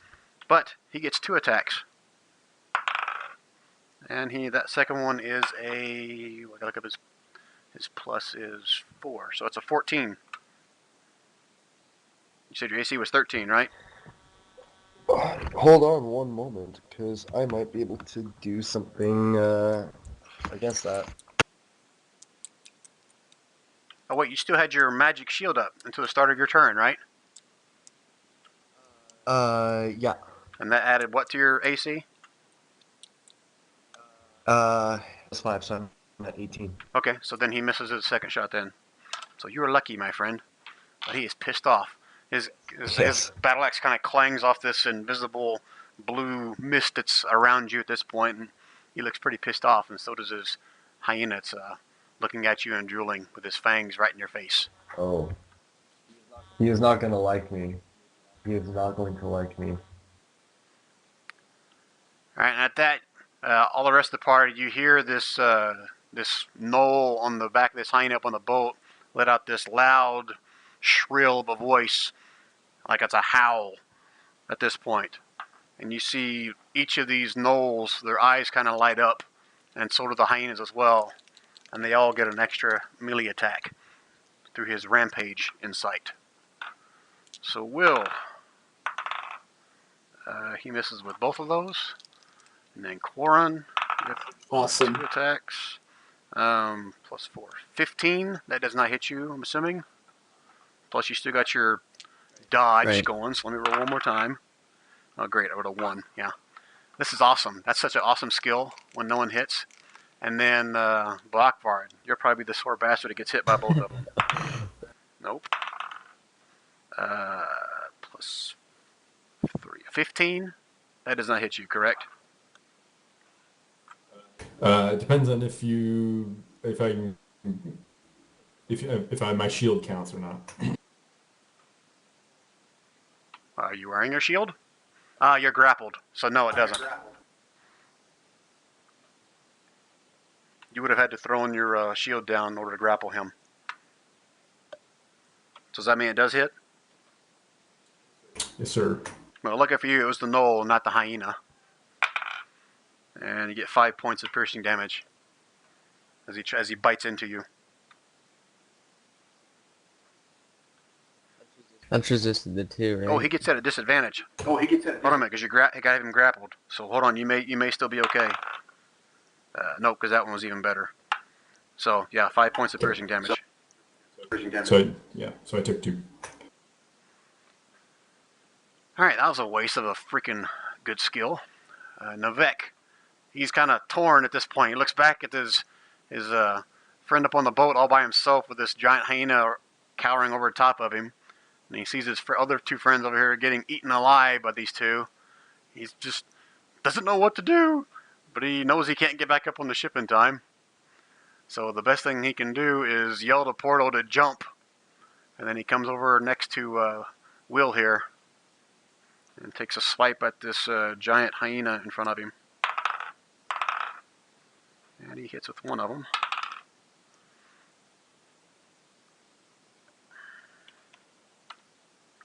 And his sword kind of bites into one of the paws of this giant hyena. And it whimpers a little bit, takes a step back, but didn't really do that much damage. Blackvard, you're up. Okay, so just to clarify something in case I decide to grapple again, in the book, grappling is considered an attack. So I mean, you said I was grappling him off. I mean, if I did something like that in the future, am I not going to get my second attack? Or Oh, so you're saying you saw in the book where it said grappling is your attack? yeah, grappling, you use an attack to physically dominate somebody. Okay, so what was your question then? Just whether or not because because I chose to grapple, I didn't get my second melee attack, and so I'm just want to understand if I choose to grapple again in the future, am I going to have to forego my second melee attack? Oh, I see what you're saying. So yeah, I'll allow your second attack if the book said that your grapple is an attack. I think that's a prerequisite for your extra attack. You have to attack once in order to get your second one. Correct. Just if you're grappled, just like him, you'll be at a disadvantage to make an attack. Of course, absolutely. But I was the one doing the grappling. So, my hope had been to, tackle him and then hit him with my axe. But Okay. so I guess now I will hit him with my axe. But you're continuing to grapple him while you do this, or you letting him go? And because you let go of him, that'd be a free action. You can get both your attacks on him. It's up to you. Yeah, no, I'll let him go. I just want him off his mount. All right. Yeah. So that hits. Oh, sorry. That's your strength save. Or- So go ahead and roll your attack. Or, I guess presumably if I continue to grapple him, I could still attack him once. Yeah, you'll still get one since you saw in the book that that grapple is considered an attack. I'll allow your second attack Right. as well. But it will be at No, disadvantage. I'll just let him go. I'll just let him go hit him twice.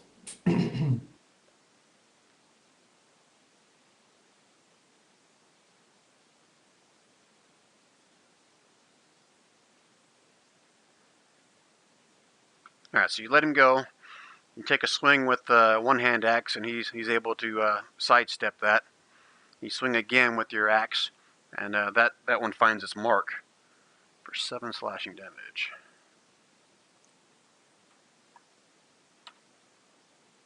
So your axe finds its place, or almost right into its back shoulder at this point, and lets out a good whimper as it kind of rolls to the ground a little bit and tries to miss your next attack. And and that damage, which one hit? The 7 points of damage? Correct. That should be 9 with my rage. Yeah. Oh, okay. Yeah, thank you. And then I'm sorry, these macros are new to me, and I apologize because we usually just use straight rolls. So my first attack there, I got a 7 essentially is what it's saying? Correct. So, that would have had to been a natural 1. Right. When you see the red around the box, that means you rolled a 1. That's the critical miss. Okay, perfect. When you see a green around the box, that means you rolled the max, whatever was available on that die. Thank you. All right, so that's your turn, right? Yes. Okay, Will, you're up. Okay, I will do my 3 attacks. I'm so sorry, no. With flurry of blows, so 1 key point. To attack 3 times, I will be attacking the mount. All right, let's see it.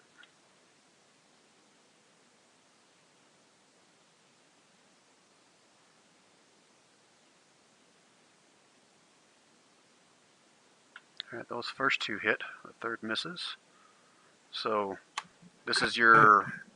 What weapon are you using? My halberd, my Will's special weapon. All right, so you never dropped that a while ago to do anything else, correct? Nope.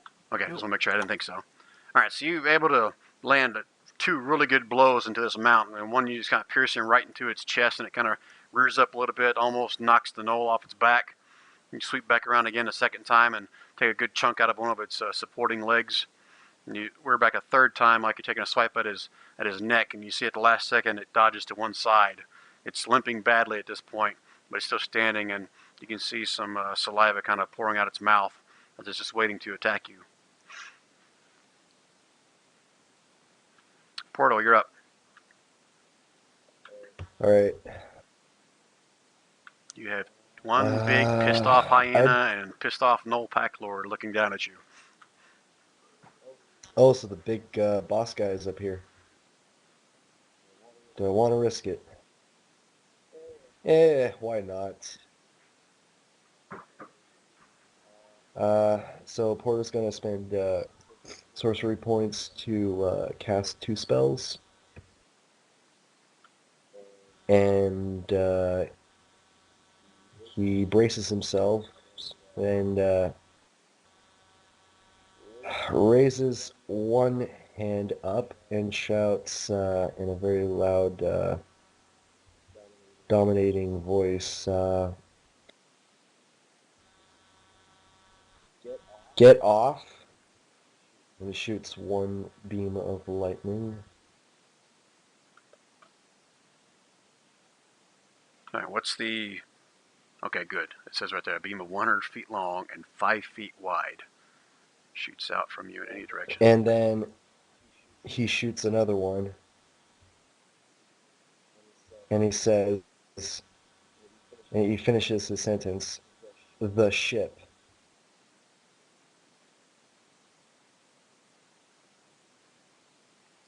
All right, so deck saving throw, and your DC is 14. All right, so you need to make 2 Yep. of those. Both of them do, because technically that's going to hit both of these guys. Yep. All right, so the hyena rolled a 20 and a 14. Damn. The pack lord rolls a 16 and an 11. So on these, on a save, is it half damage or not? Let's see. Good Yep, question. half on a successful save. Yeah, it says there. So 3 successes Okay, and cool. 1 fail for the pack lord. All right. Let's do the failed one first.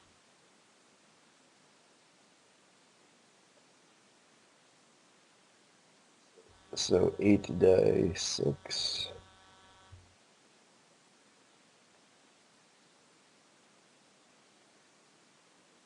Wait. Did I write it? Oh yeah, 8 die 6. Okay.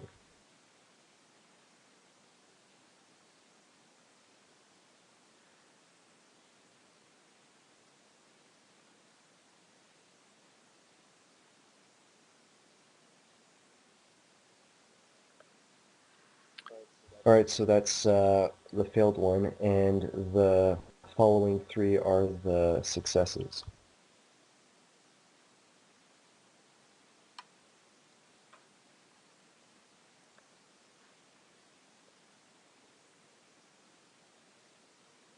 Oh, you get to roll it 4 times, or just roll it once, and then that's the damage that goes to everything.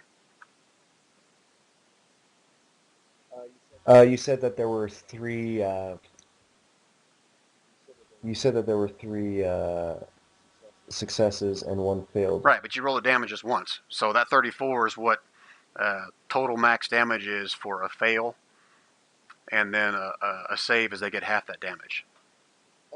Oh right, yeah, because it's 2 spells. Sorry, I'm sick tonight, so I'm not thinking That's okay. straight. So basically, the hyena takes so- that full 34 because he had 2 successful saves. So he took 34 damage, and then the Gnoll Pack Lord will take 34 plus another 17 since he failed one and saved one. Yeah. Yeah, that makes sense. Okay. All right, so you let rip on this electricity, and you see it kind of shatter and go all across the deck, which we'll talk about that later, what all you just did to the ship. But you see the electricity kind of bounce off and around the hyena a little bit. You can see some of the metal armaments he has around himself kind of char and smoke a little bit. You can see the hyena's mouth kind of chatter a little bit as some electricity is going through him. But you see these shards of electricity going out from every tip of this knoll on top of him. You can see him just sit there kind of shake vigorously back and forth. You can see his eyes starting to swell, and you see one eye pop. And you see the smoke starting to roll out from inside his skull. And then when they finally stop shivering and convulsing, you see this knoll kind of drop off to the side, and he is dead on the deck. And there is black smoke and charred wood and debris, and part of the sail is on fire from all this electricity all over the deck of the ship at this point.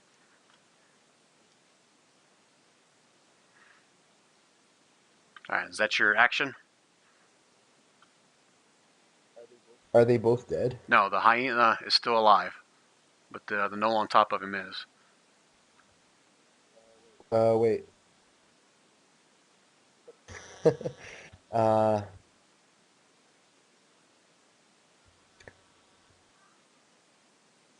Sorry, I didn't hear that. Is that the hyena still alive? Yeah, the hyena, the mount is still alive.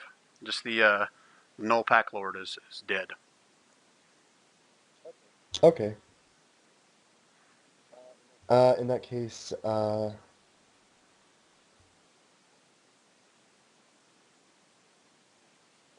Porto drops from the ship.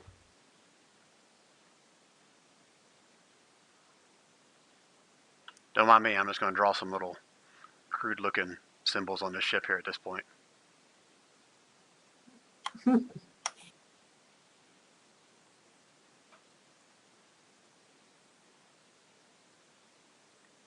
Awesome looking fire, right? All right, Quarren, you're up.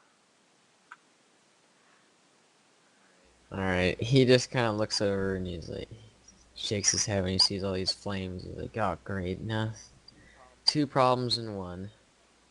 And I'm gonna use Flurry of Blows now for a key to get 4 attacks. Oh, just real quick before I forget, Quarren, So sorry. Porta, did you jump off the ship? Yeah. yeah, I did. So I need to make an athletic saving throw. Correct. Or strength, yeah. Oh, athletics. Okay.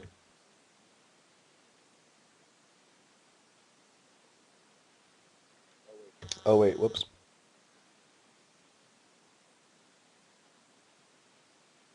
All right, It there we was a go. 14 to succeed. So as you What? try to jump down off of the ship, you think you're doing pretty good. You got a pretty good bearing on yourself.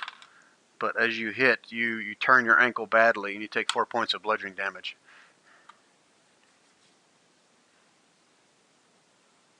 All right, Quarren, go ahead now. Alright, so I did the Flurry of Blows, so I'm gonna do my first attack on this guy to see if he goes down or not.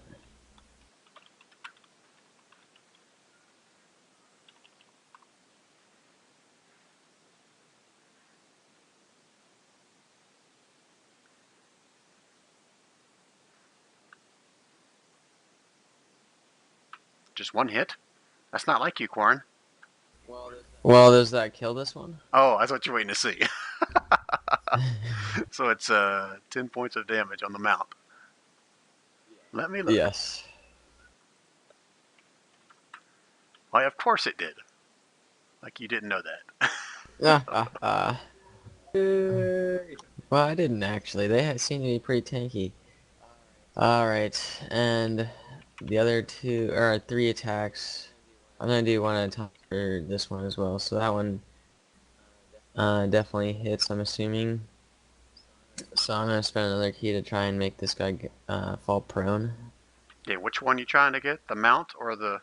Again, you can't reach the Mount, guy yes. that's on top. Right, yeah, I'm trying to do the mount. Wait, why is there an opportunity attack? Because this big hyena was right in front of you. What? So as you escaped to jump down, he's going to get an opportunity attack. Because you didn't disengage. I was waiting for Quarren to get done. I didn't want to interrupt him again. But we just did, so. Sorry, Quarren. That's alright. Gotta play by the rules, etc. So the DC on Dex save to make him go prone is 14. It's a what save? Dex save. Of course. You make this big giant mount fall over. Oh wait. Okay, what icon do I want to use? So does the null roll off too? Is it too late to roll those die 20s for the 2 spells that are casted? Or if you're Wild Magic Surge? Yeah, let's Yeah. finish Quarren's turn here, and then we'll discuss that. Yep. Okay. All right, so this giant So mount is, is falling over, and I'll say that the Null needs to make a acrobatics check in order to, I guess, dismount onto his feet. Otherwise, he falls prone as well. And he rolled an 18, Sweet. so he lands on his feet next to him. I don't know how to make this guy look Alright. like he's. Well, I gotta. You can rotate him, Yeah, right? I'll put him upside down. Nope, that didn't work. Rotate. Come on, grab a hold of him. There we go. Yeah, that looks about right. Alright, so 2 more attacks on him. And they are going to be advantage now he's prone. 2 more attacks or 1? You've already attacked twice. Yeah, I did Flurry of Blows, so that gives me an extra 1 now. Okay. For a key. And you're still pummeling this this mount on the ground, right? Hyena, yeah. Mm-hmm.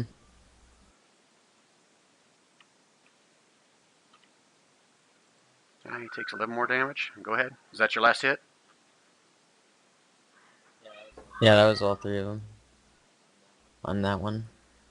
Alright, so you pummel this thing, like kick its leg out from underneath it, and to your, well, to much of my surprise, I don't know if it's your surprise or not, you see this thing kind of get caught off guard, and it kind of falls to the ground. You see the knoll roll off to the side, and you're able to land another punch square into its gut that's laying on the ground.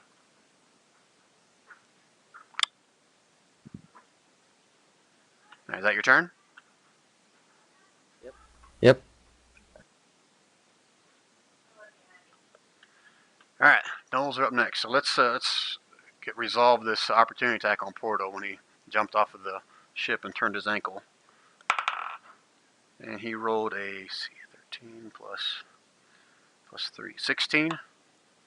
I'm assuming that hits you. Is that right, Porto? Yeah. Because your shield is gone now. Because you finally Yeah. finished your turn and fried everything. But I can use Bend Luck, which is a reaction. You can use a reaction on an opportunity attack? Well, yeah, I guess so. Because you didn't use a reaction on your last turn, did you? No, I don't. No, I didn't. All right. Well, he bit you for 11 points of damage. So whatever else you're trying to do to minimize that. Well, he rolled an attack roll, right, which was 16. Correct. So I can roll a die 4 and take off, or add to that 16. So I'm going to take it off. So that's 14. So he still hits. All right, so 11 points of piercing damage. Okay. So as you kind of jump back, as you're trying to, maneuver off of this ship, it reaches out and kind of lays into one of your arms, and that sends you tumbling to the ground. That makes more sense. Now that's why you didn't land on your feet and you twisted your ankle and took 4 points of bludgeoning damage. See, it all makes sense in the end.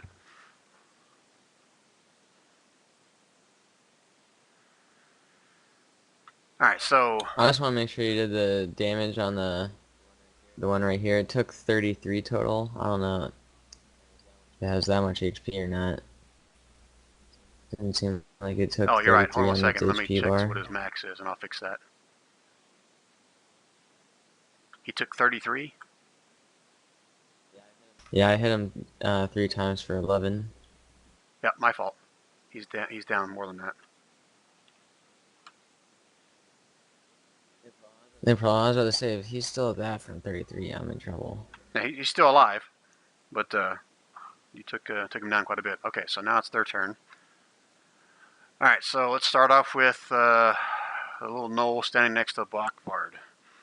He sees that his poor little puppy has been destroyed. Now he's all pissed off, and he wants to take a stick a big pointy thing into Blockbard's neck. And he rolled a 21 for 5 points of piercing damage.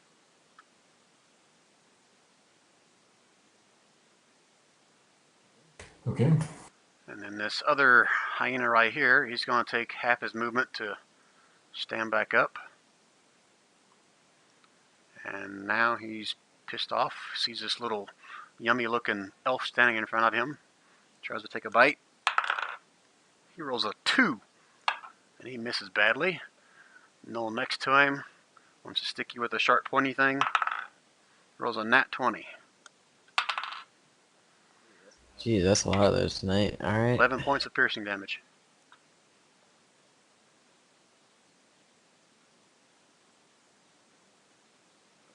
Ouch. Okay, next up is this mounted guy in front of Navek and Will. The mount's going to try to take another bite out of Will. He rolled a 10. And then the other guy's going to try to stab Will. And he rolls a 14. Misses. And last but not least, there's this really badly singed hyena up on top here. He's going to hop down. Athletic check. He passes that. That's half his movement. And he is so pissed off. His fur's all singed. He's got one eye. It's partially blackened over. His master's dead. And he sees this mean son of a bitch that just about killed him. And he's going to try to bite his head off. And he rolled a 20. Like Ooh. a 20 or... No, he rolled a 16. He gets 4 plus, so it's a 20. Okay. Not natural. But he did roll max damage. Okay. So you got 12 plus 3, 15 points of piercing damage. Wow, okay. Okay, and that's all the bad guys. Nivek, save us. Alright, so Nivek, looking around at this carnage, sees everybody is just bloody and battered, and again, he's not sure who to try to help first. But he sees his wimpy little squishy friend over here that lit the ship on fire. So he's going to back away and take an opportunity attack from both of these guys. And that misses. And, ooh, that does hit. The Knoll gets him with his spear as he backs away for 11 points of piercing damage. And you see him reach down and place a hand on the portal, and this blue light erupts from underneath his fingertips. And portal gets healed for 10 points of healed for 10 points. Oh, thank you. And that is his action. And he yells out to everybody, to me if you want to live. Okay, Blackvard, you're up.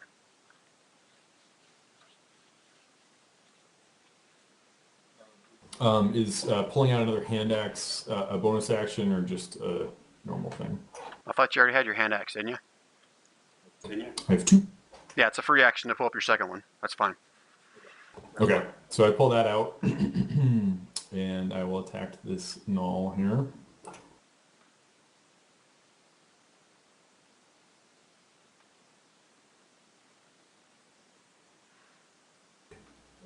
So you survive that? Let me tell you what happens. So you pull out your axe, and you lay it right into this guy, almost like the side of his skull. And it cracks right into the side of him. You see him kind of stagger a little bit right there, and he still looks at you with his one good eye. There's blood pouring out of his axe. But you see him raise up his axe like he's getting ready to counterattack. He's like on just the brink of death, but he's still hanging on by a thread. Is that your turn? I let out a barbaric yop and then try to finish the job here. Oh, did you add your rage damage to the, Oh, no, I 6? didn't add my rage damage. Thank you. Gee, thanks, Corin. You ruined my climactic moment there. That was an awesome description. So Then it drops dead, right? Yeah, now it's dead. So let's rewind a little bit. So you nail him right in the head with your axe. Crack right into it. He looks at you. He's pouring blood out of his open wound in his skull. He raises up an axe like he's going to attack you, and then he just falls dead. Excellent. I think it's not too much to think that he lashed out at him again anyway, being in a rage. Right, but I will let him move after that and attack something else. With that attack. Okay, we'll jump in here. I'm happy to re-roll here. Okay, if you're volunteering, I'll let you, but I was going to allow it. I'm whatever you want me to do, man. Let's just roll with what you got there. Okay, so you move over to this next knoll and whack him with your axe. Yeah. So I scream and turn and hit him with my axe. So your rage is That's for 10. just got you inflamed. I mean, your face is beet red. I don't know what color you are normally, but Yeah, well, these guys beat me up, and I've been pretty ineffective so far, and I finally killed something, so I'm working up pretty good froth here. And yes, that's 10 points of damage to that guy. so as you run up this knoll, you see him kind of scream at you, and he opens his maw, and you can see all his fangs, like he's just daring you to attack him. And much to his surprise, your axe finds its mark and hits him almost square in the chest. You see a gaping hole in his chest. He lets a little whelp. He's not dead, but he's hurt pretty bad. And then I'll use my bonus action to attack with my offhand.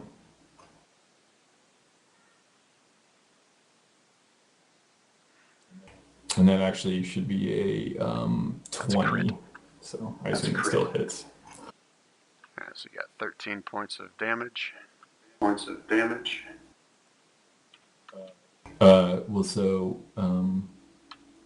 13? It should be +2 for my rage. Oh, additional 8. I'm sorry. So it should be Yeah, it doesn't matter. 15 points of damage. He's dead. So if you'd like to explain how you just basically dropped this knoll, I'll allow you to take the limelight here. Oh, all right. So yeah, so I guess I buried both axes at once into either side of his neck, and still screaming in rage and fury and frustration. And honestly, your descriptions are so awesome, and I'm so tired that I cannot possibly match that right now. All right, so let me add something to that. So you hit him with both sides of the neck with your hand axes. You hear a big crunch as the knoll was screaming as you hit him. His scream just stops mid-scream, and you see his face kind of freeze, and his head just kind of drops off to the side like a broken neck. And you see his head drop, and the rest of his body falls onto the ground with blood pouring out of the wound where his head used to be. See, that was way better than what I was thinking. Hey, we all got to start somewhere, man. I'm giving you guys your chance. All right, Will. Think you can outdo that?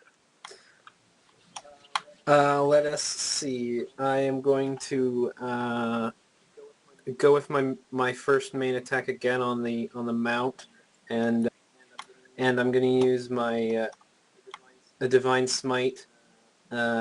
Spending a spell slot gives me an extra 2d8 radiant damage, so I will roll that afterwards. Alright, so since you have a reach weapon, you can choose whether you're attacking the guy that's on top or the mount itself. Yeah, I'm going for the mount.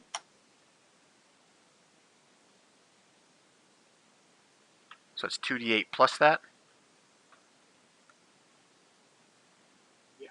Yeah. Alright, go ahead and roll your 2d8.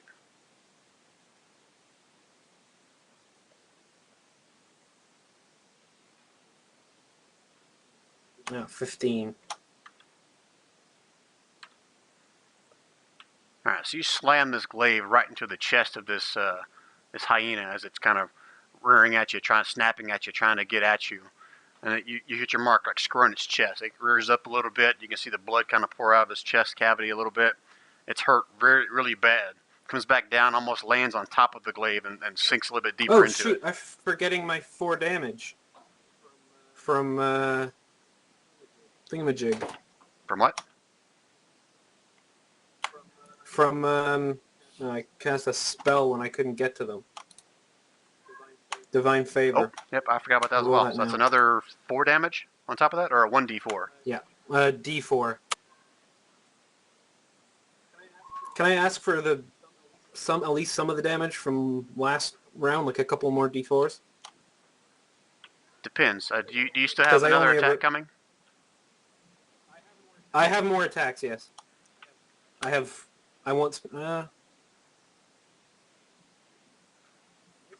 guess I might as well spend key, so I will have, well, hold on. Sorry, hold on.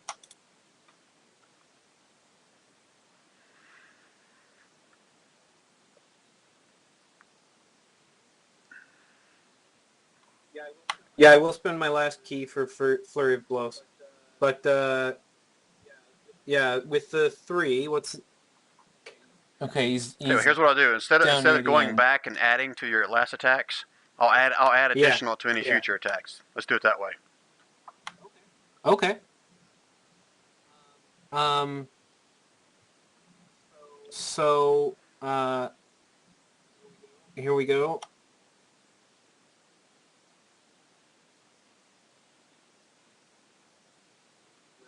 That's also on him. No, it probably doesn't Yeah, hit. that misses. Okay. So I did. I will spend the key for 2 bonus attacks. So 1 last go. Oh. Yep, that misses as well. Needed 12 on that guy.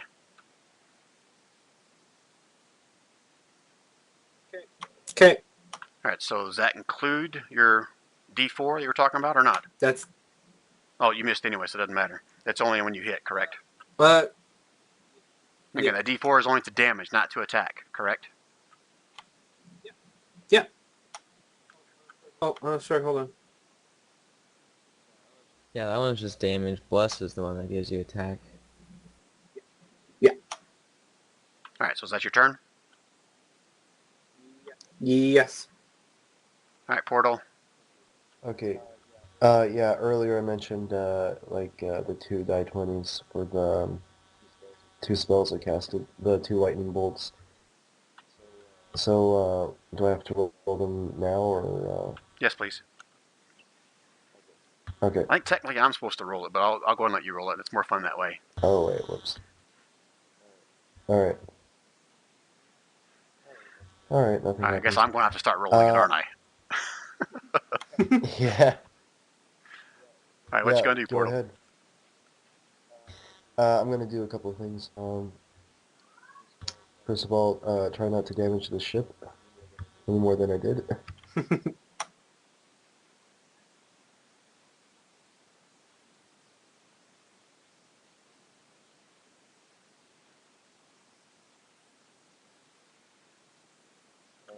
Alright, I'm going to cast Firebolt at the hyena that wants to apparently die. I'm guessing 11 doesn't hit. This hyena is kind of up on its hind legs at this point, just ready to kind of pounce on you again. And it kind of catches you off guard, and you sling a firebolt at it, and it kind of shoots underneath his belly and goes wide out into the field. And now there's a little fire out in the field here. Drat. So I'll use a bonus action to get away. A bonus action to get away. You can't disengage as a full action. Yes. Oh, you have Misty Step. Look at you. Yep.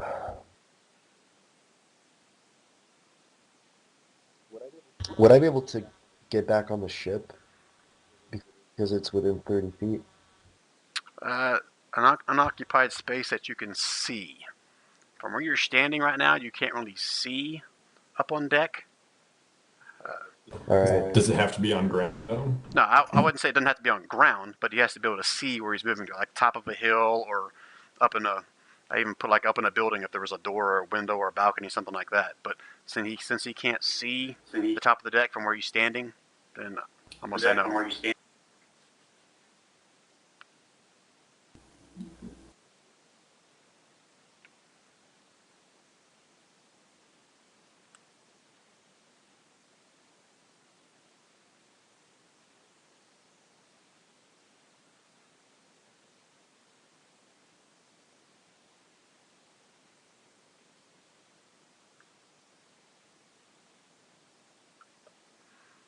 You sneaky sorcerer, you.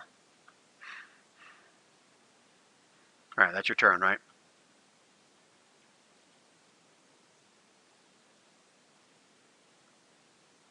Is that it, Portal? Yeah, because I think because I cast a spell, I should roll another die 20. Sure. I love a volunteer.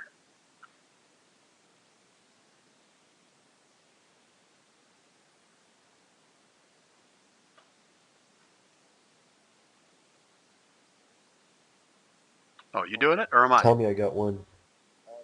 Go ahead.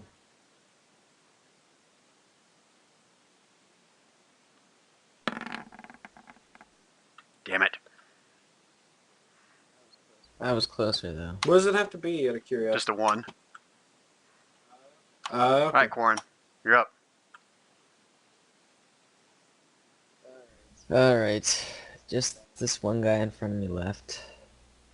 In front of me, at least. So I'll attack him twice.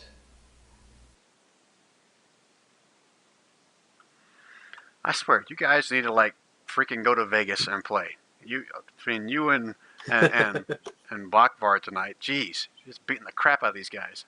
Okay, is there anything added to those, or those just straight up? That's just straight up. What?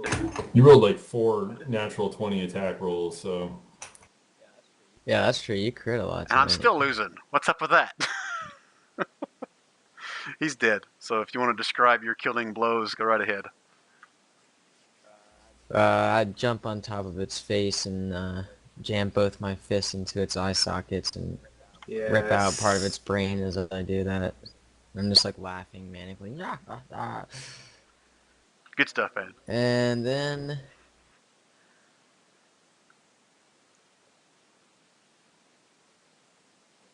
I'll dash over to that guy, the lower one.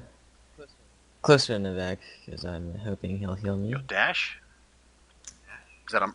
Or not dash, but run over.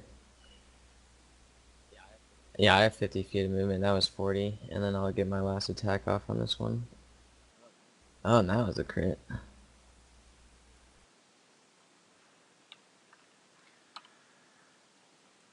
You're stealing everybody's glory here, Quarren. You just took down another one as well, so... You want to take this one again? I'll let you. You do it best. Alright, so you charge after this thing, and you slam your shoulder into this hyena, and you almost like lift up both of its legs with your arms at this point. You flip it over your back in some kind of a judo throw, and you crack its leg in half, and you bury your foot into its throat, and you hear another crack, and you break his neck. So the classic WWE move with the final kill shot like Mortal Kombat. That's what I thought. I thought that was going for something wrestling-esque. Alright, so there was 4, and now there's only 1. Well, 2. Mounting another one. And poor old Will, no one's coming to his aid. Oh, yes. So tries to take a bite, and he rolls a 17. Yeah. That's 7 points of piercing damage. And this last Null, he's all pissed off, and he knows he's going to die, so he's going to go out guns blazing, or spears blazing. And he rolled a 17. Uh-huh. 5 more points of piercing damage. Okay. Alright, Navek sees his buddy over here still getting pummeled at this point. Sees his other one got dropped by this crazy ninja WWE move over here, and takes a step back over to Will. Holds his shield up in a protective pose somewhat. Reaches over, sees some blue light kind of shining from his fingertips onto Will. And you get 7 points of healing back. Oh, excellent.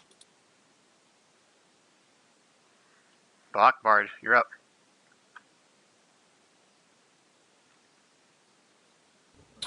alright, so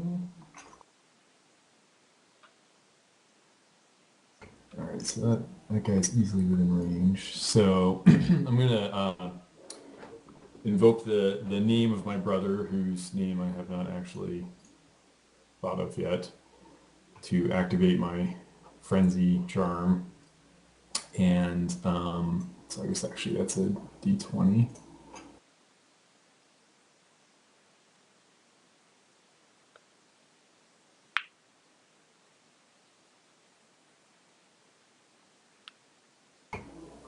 Okay, let me just see what that does.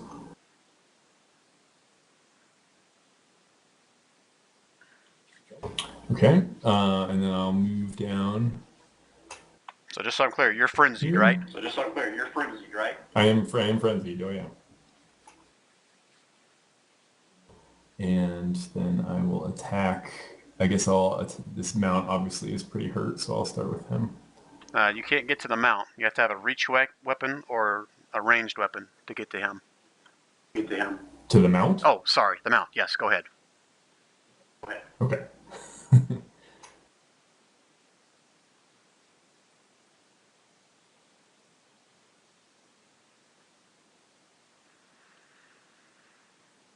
So you take a swipe at this this large hyena here, and he sees you got kind of the Corvid's eye at the last second, and it raises its arm up out of the way as you slash underneath like you're trying to chop off one of his limbs, and your hit goes wide.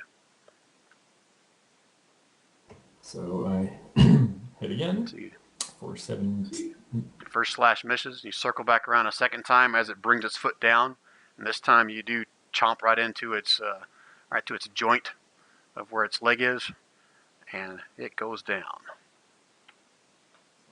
Excellent. And then bonus attack on the null.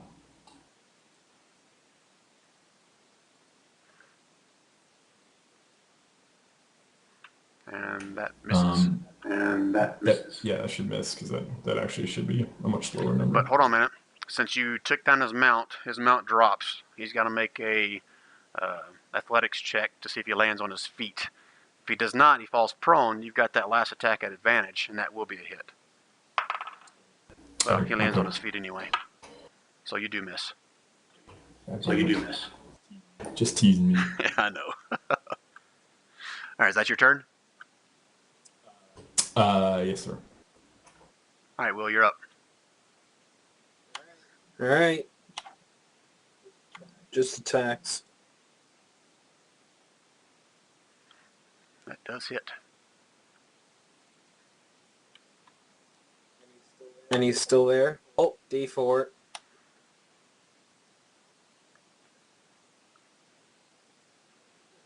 Ugh.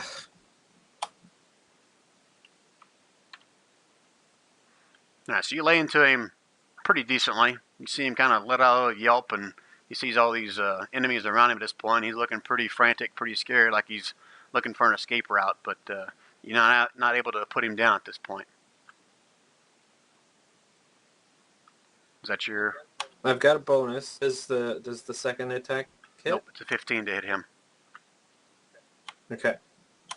Okay, is that your turn? Yeah. All right, Portal. All right.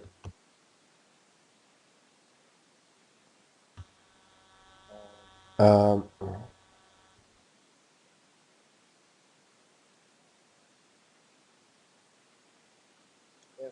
yeah, screw it. I'll The spirit. firebolt him. All right, you just need to move a couple spaces to your right to clear not hitting Will, but that's fine. I'll allow that.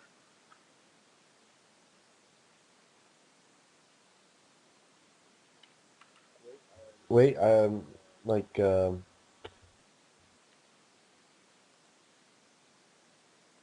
sorry, what? I have a clear shot, don't I? Yeah, clear enough. I'm just going to say like move another 5 feet, but don't worry about it. He's almost dead, so I'm not going to worry about semantics at this point. Yeah, that's my turn. All right, Quarren. Oh yeah, I get all the glory. He's going to Round piss the it other guys up. off. You keep taking all the kills. They knock him down, you finish him off. I just do like a leaping kick at this guy. You suck. Oh, I hate you, Quarren. Hmm. Oh yeah, there we go. I'll just add some damage back to him. He was so impressed with your kick, it just inspired him to gain some hit points. That's fine. I'll just attack him more. He's dead. You just pummel him into the ground even more. All right, I Yeah, want to just see you beating roll him that up. like 3 more times. I have yet to see anything that's like in the single digits. Is it like physically impossible for you to get single digits? I don't know. Yeah, apparently so. There we go. 13's pretty low. 13 is pretty low. Yeah. I would hate to have 13 as a low. Alright, so you guys have pretty much destroyed terrible. all these hairy, nasty, smelly gnolls and these big giant slobbering hyenas at this point. So there's carnage all over the road. You look back and you can see the crew kind of frantically out there with some pots and pails trying to throw water on the bits and pieces that are on fire. You can see the main sail in the middle is mostly on fire. The sail in the front was partially torched, but they've got that fire out. But there's still pockets of fire throughout the deck at this point. And they're all screaming for you guys to get up here and help them put out the fires.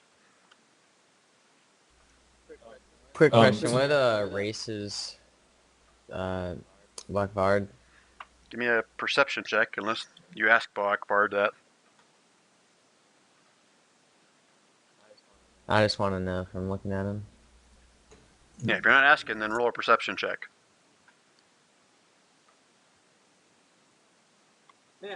Man, I'm actually almost as bad as Will Wheaton.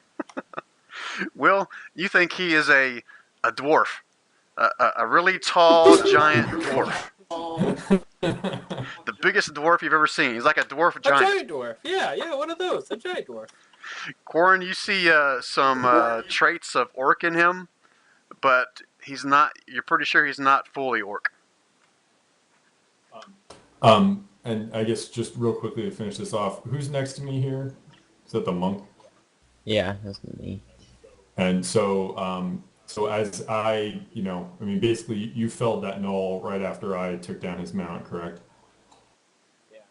Yeah, pretty much right after. Right. So I guess, so I took down the mount, the hyena, and then, the guy fell on the ground, and then you just crushed his skull or whatever, and then just in a blind rage, essentially, I just turned to you, screaming, raised both my hand axes, as if I'm going to strike you, and then kind of,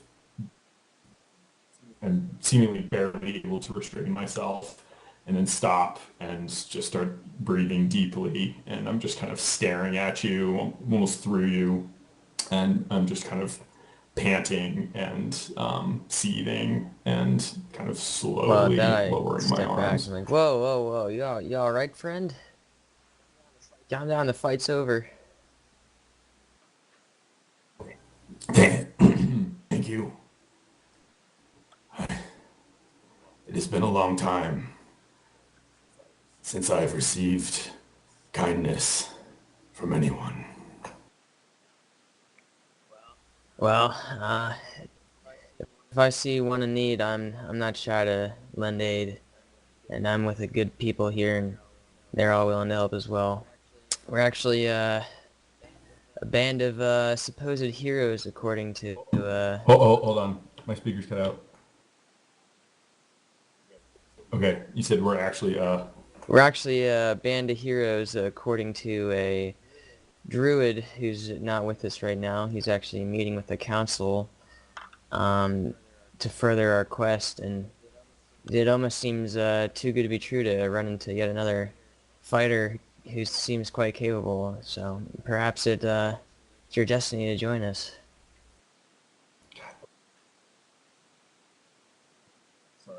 Sorry, I've got the worst speakers in the entire world. Hold on. Holy shit.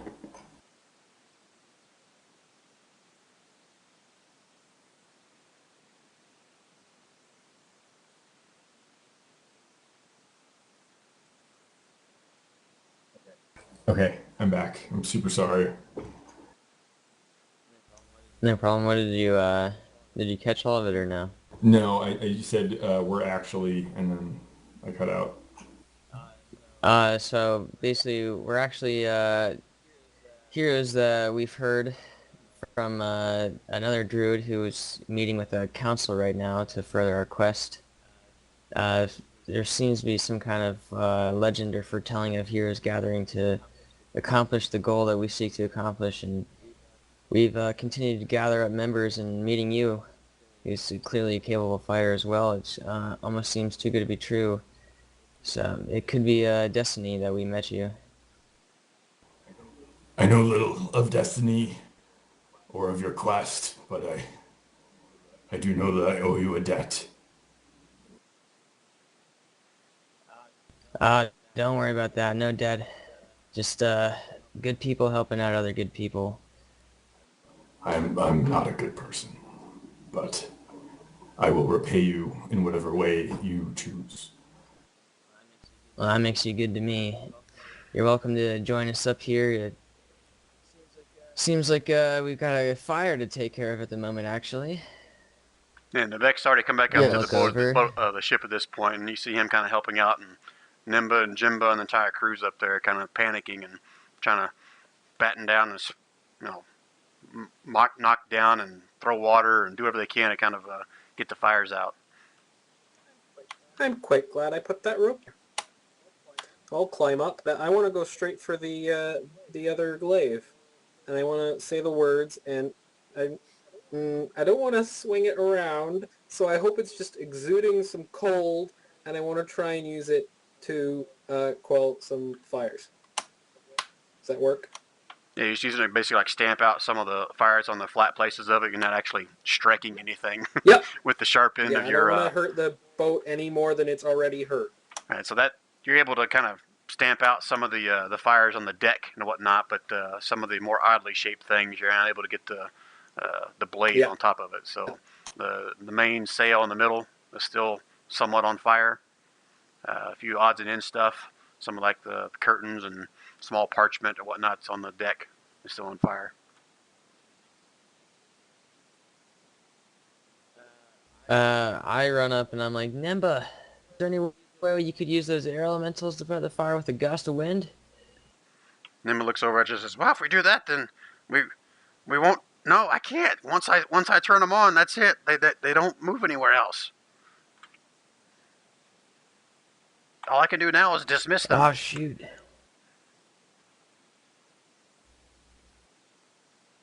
So at that, you see Alamor coming up out of the kitchen. Water. He's basically cursing every kind of dwarven curse and common tongue curse you guys can think of. And he's got two big tankards of ale coming up with him and a big barrel he's dragging behind him. And he's basically taking pictures of this beer out of this barrel and splosh them up on all the burning spots up there. He says, "Damn it, damn you to hell. I ain't wasting all this damn ale on you guys. This is so stupid. What's that stupid sorcerer doing this for?" And he's just going off cursing, and you can see him slinging this beer all over the main sail, and he's getting all over you guys. But eventually all this beer that's splashing all around is able to kind of bring the flames down to where there's just kind of a smoldering hot spark, stuff like that on the sail. But it's he's able to put the fire out with his precious ale at this point.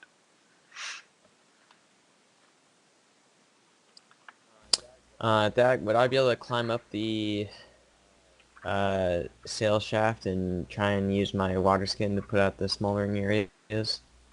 Sure, that's fine. There's no need to even roll at this point. At this point, he's got most of the fire put out, so yeah, you're able to easily get up like the crow's nest and kind of splash around the last remnants of the embers and whatnot that are on the main sail. But the main sail is obviously trash at this point, and Remora tells you guys that there's no more material left for her to repair the large batches they've got. They're going to have to limp along however fast they can go until they get to Giad, and hopefully find some more supplies there to repair the sails.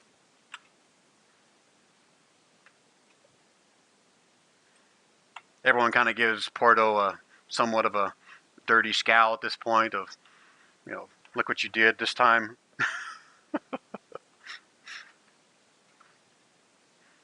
Except for Nevek. Nevek goes, hey, now, no, don't be too harsh on the sorcerer. Now, he was able to fell that foul beast with just one blast of his electronic charge or whatever the hell it was. But it was he fried him to a crisp, and he walks over to the fried Noel on the deck there and kind of kicks him in the head and says, "Look, he looks nothing like a piece of charred dog. That's all that's left of him here." I apologize for my magic. I'm like, oh, don't worry about that. It was either that or your life in danger. Better to save yourself and deal with the repairs afterward. It's good you're alive. That's all.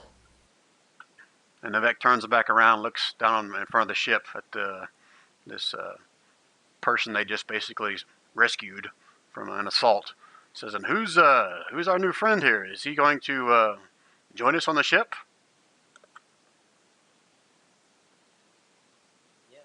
Yes, he's offered us his service and gratitude for saving his life, and seems a capable fighter and warrior, so I'm sure he'll be a great addition to the crew. Why were they? Why were the Gnolls chasing you exactly? I'm gonna have to chime in and help him out here. So I think we talked about this, Bard. You're in G-Ed, basically trading off some pelts a couple days ago, and you were just making your way across the Great Plains here, and you have no idea why these guys kind of came out around a hill and saw you, and they just began chasing after you.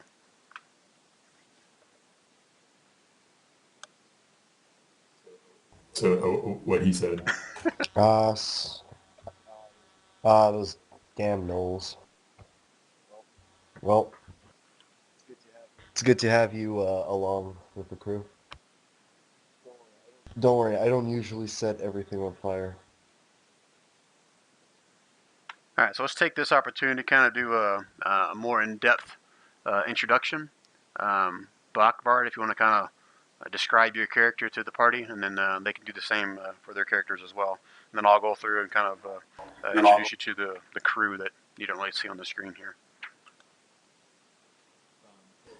Sure. So I'm, obviously, I obviously, except for to one person for whom I'm a large dwarf, apparently, pretty orcish in appearance, large, 6'5", pretty strong, wearing mostly just kind of tattered furs. I'm carrying a number of a very large axe and then two smaller axes, which look extremely well worn, relatively dull and chipped. Most of my equipment is fairly haggard, and I look, probably a little bit underfed.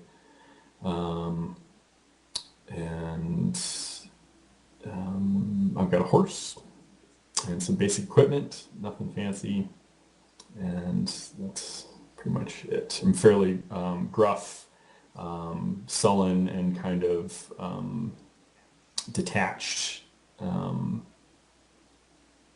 I just seem very distant. But I'm obviously just kind of quietly being grateful for and acknowledging that you guys clearly saved my life. All right, quick question for you, Bard. Are you trying to hide the fact that you have orc blood in you, or are you just not? You just pretty much open with it. No, I mean it's it's obvious that I look very orcish. Okay, so it's visually obvious that you're a half orc. Yeah. You're a half orc. Yeah, no, that's very clear. I mean that or at least I have if not half orc, that I am, I guess if you're somebody who didn't like orcs, I'd probably be all orc, I guess. During this time, looking more, can Will try that perception test again? Well, if he told you that have you told anybody that you're half orc, Bard, or are you kind of keeping that a secret? No, if they ask, I'll tell them, absolutely. All right, so in normal conversation, he would tell you that that he's a half orc. So until that, you assumed he was a giant dwarf.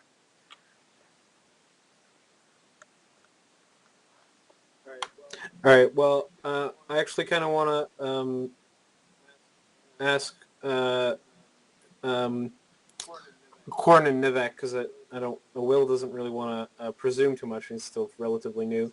Ask if whether they would mind if I offer the new glaive of winter to this new guy. Oh, that's cool with me.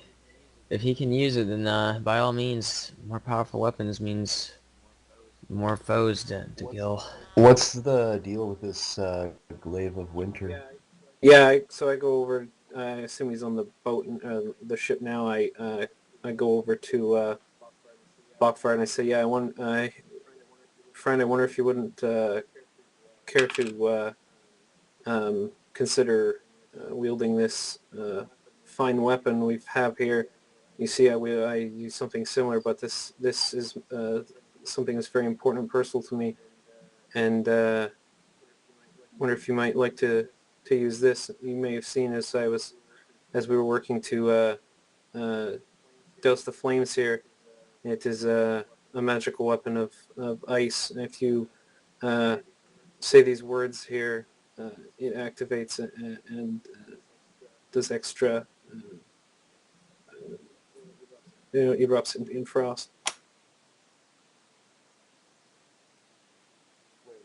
Wait, why would you give your personal No, belongings? I'm keeping my personal one. I'm giving him the frost one.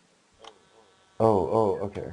Yeah, the one I'm keeping is for everybody. The one I'm keeping is my holy symbol. So that's Uh, why, despite the fact that it's a +1/+1, I'm keeping what I got. all right. I I don't know why. Yeah, you people, you do not know me. You do not know who I am or what I have done, and I do not wish to use that which I have not earned. I am hesitant to take it, but I am your servant, and I will use and do what it is you tell me to do until I have repaid my debt. Good. Then you can start using it to hack some more gnolls or centaurs. Have you come across any centaurs lately anywhere? Presumably, I don't actually know. No, Blackvard hasn't seen any centaurs up to this point. Then you're lucky. Centaurs are foul creatures. Blackvard, give me a perception check, please.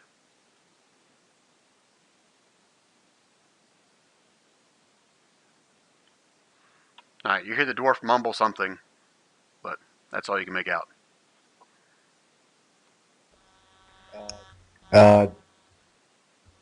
Oh, sorry, that was Jonathan rolled it. Okay, so yeah, Blackvard heard it.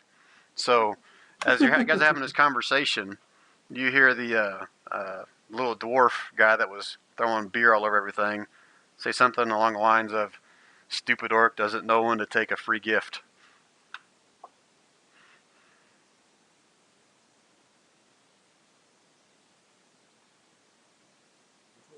Which one? Who's the dwarf? You don't see him on the screen. There's a dwarf crew member. He's the cook.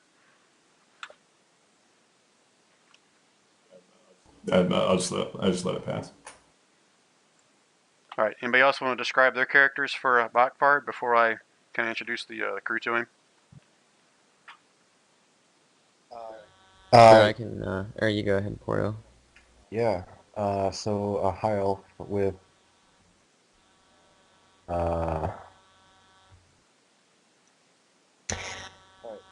Alright, so a nimble high elf wearing Hold on. rags. Who are you? I am Porto. So The sorcerer. I walk up to you and I introduce myself. Yeah, I'm Porto. I'm a researcher and traveler. Recently looking into something related to my ailment. You see, I am gifted with magic, not necessarily a gift, but I am a researcher and who can cast magic. Are you still wearing that like fur cloak that Tigid gave you, like made out of animal hide? Yes. Yeah, I guess I am. So you guys that do know high elves know that's pretty odd for a high elf to be wearing something that looks kind of ragged like that as well.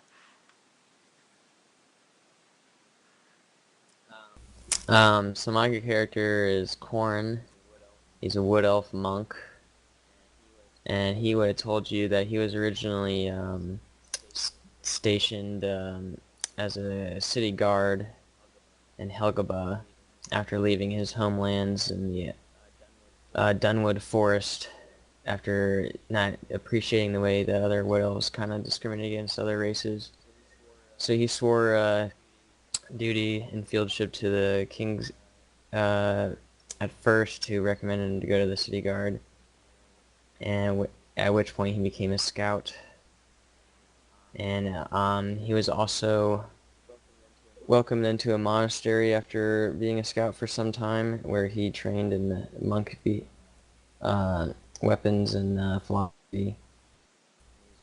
And he's just pretty slender. He wears a scout outfit mostly and fights with these two fist weapons that are shaped like a snake.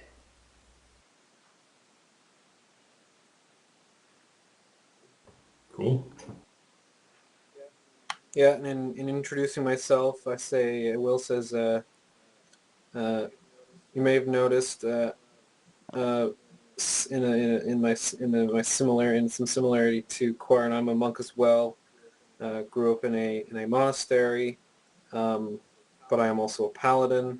You may notice I'm not quite so nimble as most monks, and a paladin.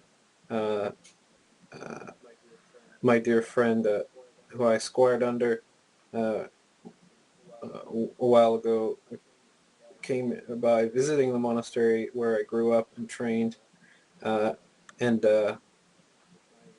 I then turned also to the way of a paladin, and I had just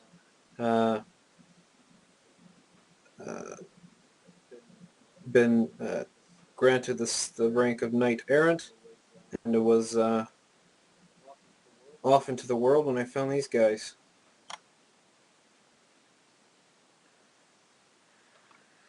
All right, at that, the rest of the crew kind of come up and they start introducing themselves to you as well, Bakbard. The first one walks up to you as a little bitty gnome, dressed kind of simply. He's got a headband with all kinds of various little like tools and stuff kind of stuck in it. He walks up to you and introduces you and shakes your hand somewhat timidly, somewhat intimidated by your large size there. Tells you his name is Nimba. He's the gnome captain of this ship you're on called the Swift Sparrow. It's his invention, so to speak. They had another member of the party that initially helped them figure out a way to make this ship fly. He's since gone on a voyage of his own and left the power of the air methods in his power now to wield that to allow the ship to fly. He runs the ship along with his brother Jimba. He introduces Jimba over here. He's another little gnome, dressed a little bit more finely. He's got thick black slick hair, keeps it up kind of somewhat primmed and proper. Likes dressing in more elaborate colors and whatnot. Nimba tells you he's a tinkerer and a part-time alchemist. He's got an alchemy lab down below on the hull. Tells you you're more than welcome to take one of the guest suites that they've got downstairs. He kind of starts counting on his fingers, trying to figure out, okay, do I have room for him or not? Says, well, regardless, we'll find room for you, no matter what. He tells you that his brother Jimba can't talk. He lost his tongue in a, shall we say, an experiment. And he looks at his brother kind of somewhat quizzically, like, is that okay to say? And his brother nods, kind of, yeah, that's okay, close enough. Yeah, that's okay, close enough. Which one can't talk, sorry? Jimba, his brother. Oh, okay. He helps run the ship. He's like the navigator, so to speak. He knows a few little minor illusion and tricks and stuff, but nothing that can be used very much in battle. Next, he introduced you to Alamor, our dwarf friend here. And Alamor kind of reluctantly walks up and kind of looks you in the eye with somewhat disapproval. You can sense. Says Alamor is our cook and also our deckhand here. He keeps us fed. Does odd jobs about the ship as well. And next he introduces you to Kishin. Kishin is a halfling.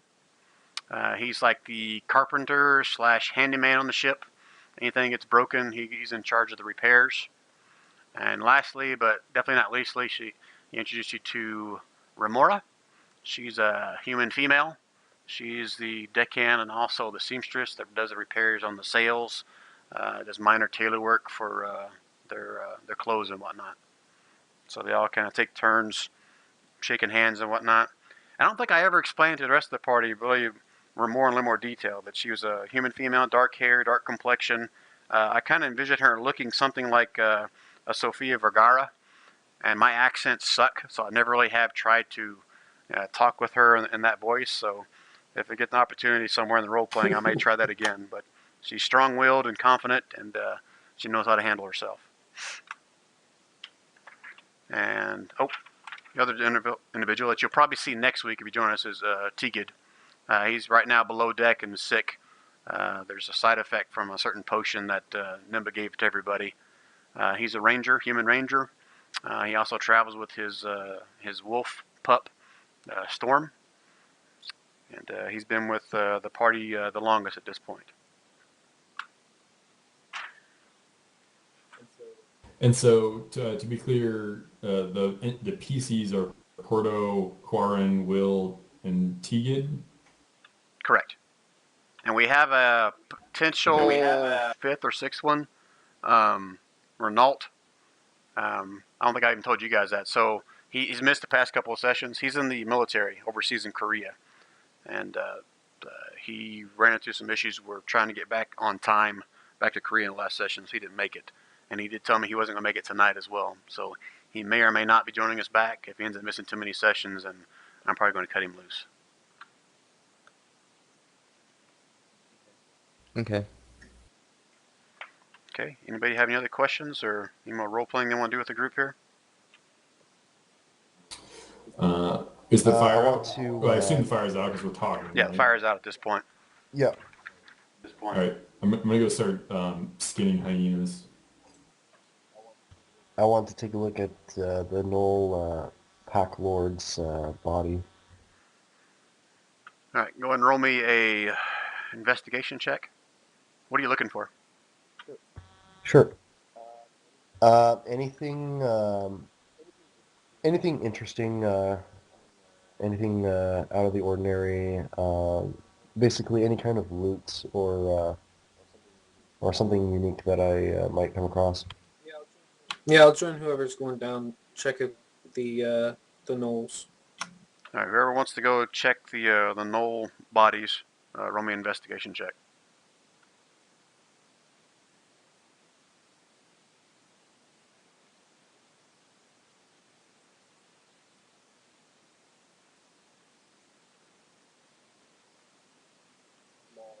Lol.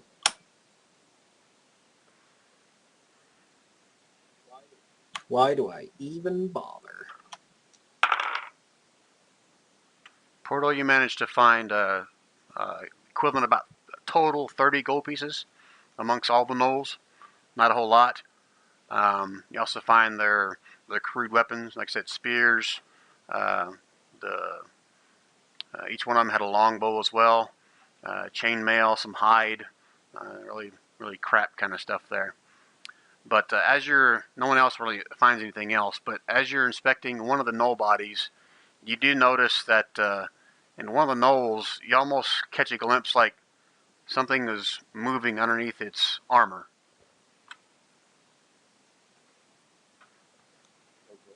Okay.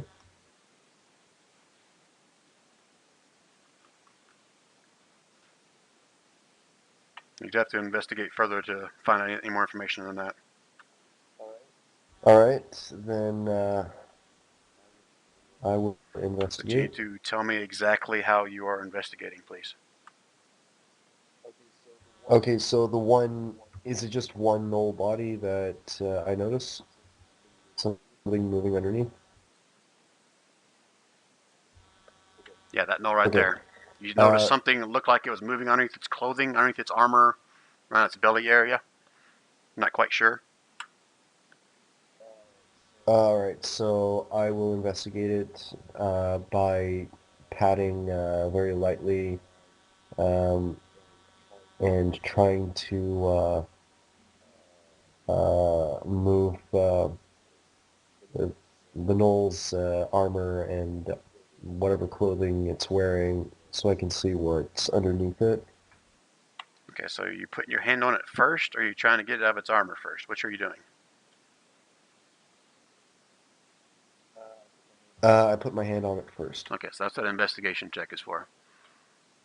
All right, so as you place your hand on the area where you saw the movement, kind of close to its belly area, you can feel something. You thought you felt something moving in there. You're not quite sure yet.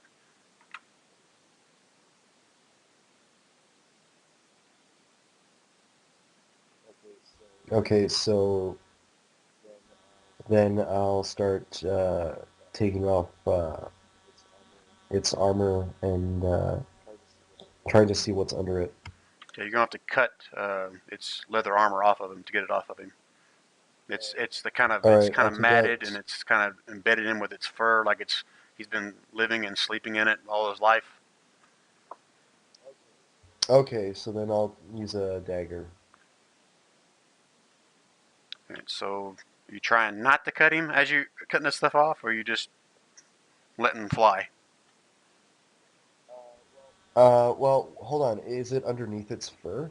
Yeah, from what you could tell, it looks like it's inside his belly, whatever was moving. Oh, well, in that case, didn't we have a Skinner on board now? Uh, You have a Skinner on board? a shout out to, yeah, Bakvard. He went on to skin some hyenas. Ah, yes. He seems like he's pretty good at skinning things.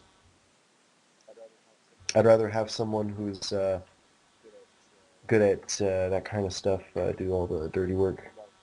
I'm not a fan of skinning. All right, so you asked Bakbard to skin this thing, basically? That's what you're asking? Yes. And I ask him to start with the belly first.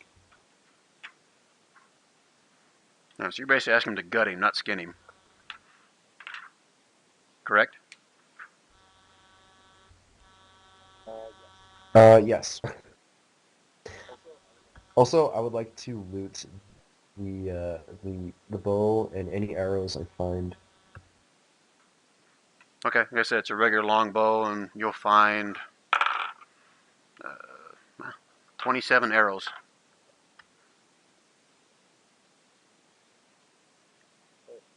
All right, cool.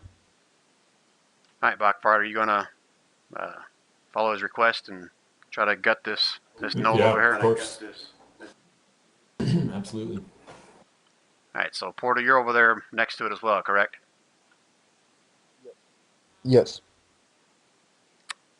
Where is your icon? Go and move yourself over there, please.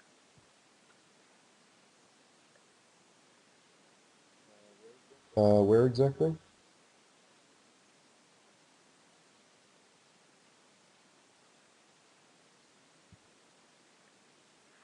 All right, Blackfart, as you stick your dagger into its gut and start to basically dress and clean this thing like it's a deer or an elk or something like that. Hold on. Wait. I was hitting the wrong button. Go ahead. Oops, sorry. I keep forgetting to push to talk. Can we assume to have short rested at this point? Use some hit dice, or is it not necessary? You're gonna do a short rest before you try to gut this thing. Well, we were sitting around chatting.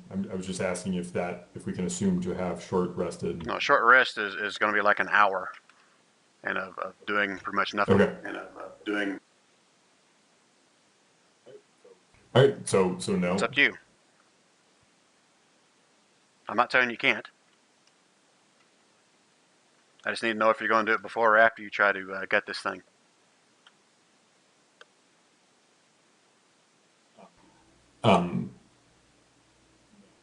No. Okay. What are you saying no to? No to gutting it, or no guess- to taking a rest? No to the rest. All right, so you are gutting it then, right? Okay. Right. Yep. All right. Anybody else going to do something while they're gutting this thing?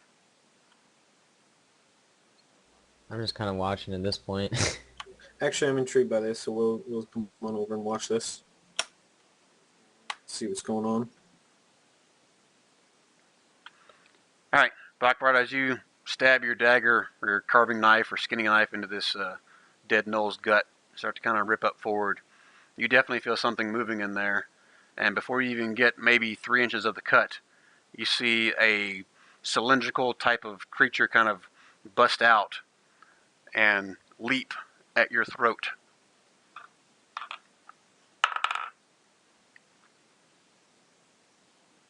And you see it shoot by. It grazes the side of your neck, but doesn't hit.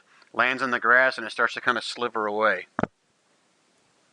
You guys see something like, you're not sure what it is, some kind of a slimy eel, a slimy slug, but it's moving much quicker and faster than anything like that. I will. Stab it with my dagger. Yeah, can I quickly throw a dart at it? I'll let Blackbart have the first shoot. stab at it since it came at him first.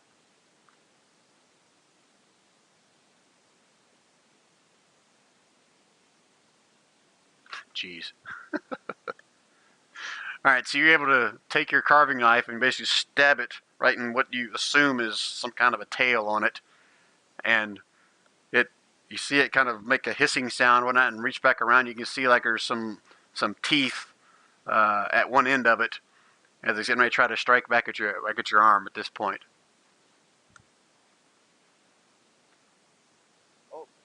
Oh, here. Pass it over to me. This might look. This might be.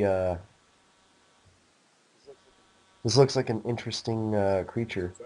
So I have it pinned on the end of my dagger. Is that what you're Correct. trying to say? Okay. And do I feel I'm at risk of it actually hurting me, or I have it? No, it's small enough that you don't think it can reach back around and get you while you got it pinned to the ground. Okay.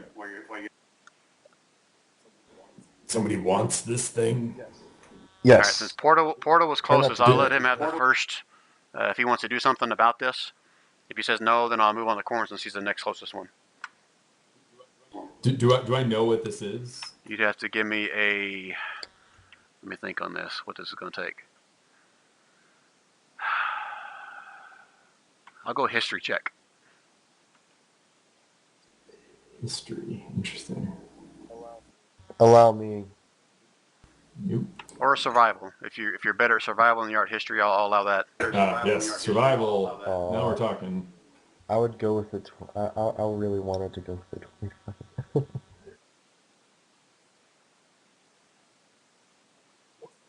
What's the on these macros? What's that second number with the ability checks?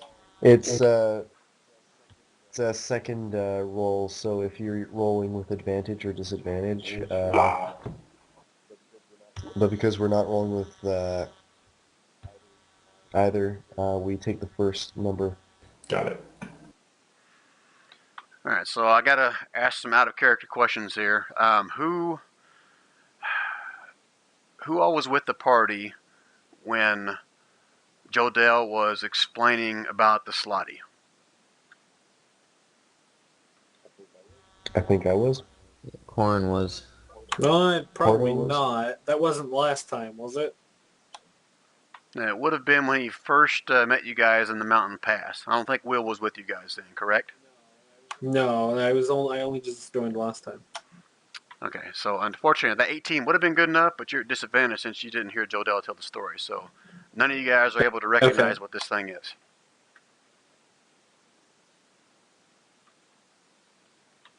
Well, I guess technically Porto thinks it is a slimy hamster.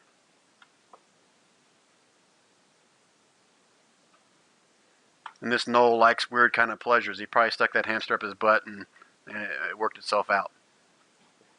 That's what Porto thinks. The rest of you don't have a clue what it is. But can't I use like my researcher background feature to recall information. I would have allowed that if you would have rolled better, but since you rolled a 1 and a 4, Yeah.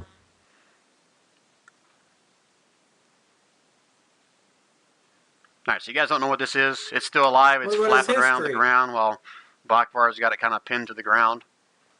It's obviously got some kind of teeth to it. It's yellow and, not yellow, it's red in color.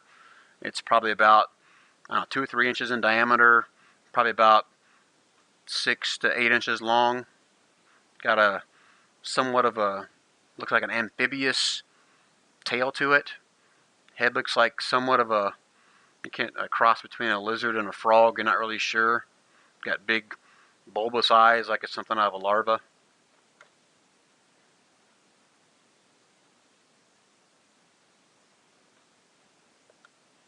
That's, you know, what you guys are gonna do with this? Does anyone have a container?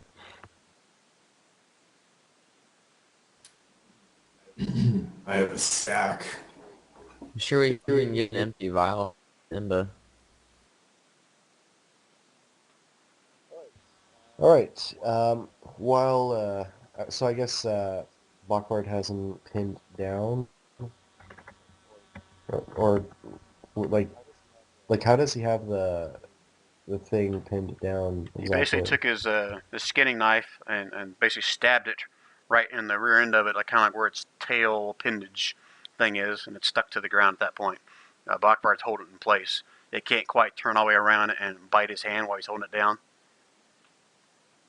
I'm assuming you're holding it down, Bakvard, okay. right? You're not letting it go. No, I mean these guys seem to have an interest in it. I mean, I just killed the freaking thing, but Oh, you killed it? Is that what you're saying? You're just gonna go and put it out of its misery? no. I say I would, but these guys seem interested in it, so I'm just kind of sitting here staring at them, waiting for somebody to make some sort of decision. Okay. Then just sit right there. I'll see if some vials or containers on the ship. Yeah, if you ask around, you know, Nimba's will be able to give you a couple empty jars, or Alamore will give you something from some leftover food or whatever. Something with a lid on it, I'm assuming. Yes. Okay, he'll give you a jar with a cork lid to it. Will this do? Okay. Perfect. Yes. It's perfect. Thank you.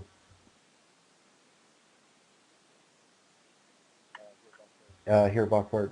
Put it right in this jar. You put it in the jar. I was waiting for that. I'm holding it. You want this thing? You scoop it up. Okay, there's a method to these creatures, and Porto just grabs it and puts it in the jar. Okay, you need to give me some kind of a, it's called acrobatics check, to see if you can grab a hold of it without it biting into you. All right.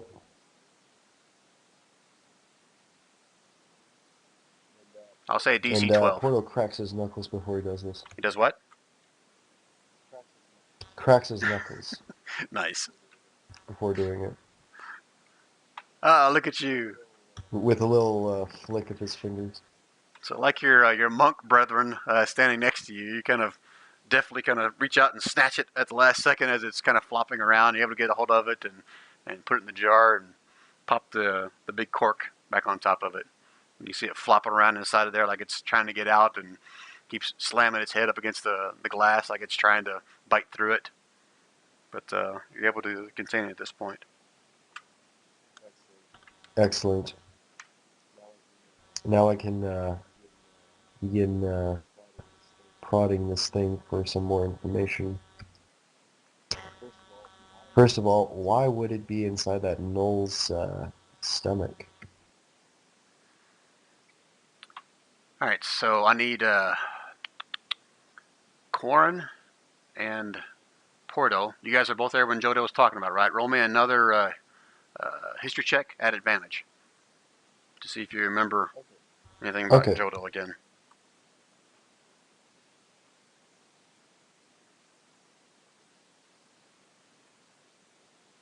Oh, is that them? The 11 and 19? Is that the new ones? Yep. All right, so Porter, you remember Yep. that Joe Dell mentioned that these Slotty have a way to infect their victims, and they do that through the use of an egg that they implant as they strike them, and this egg eventually turns into a tadpole that basically eats them from the inside out. And once they exit the body, they always try to find their way to water somewhere. So with that being Interesting. said, you're pretty certain that this is a Slotty tadpole.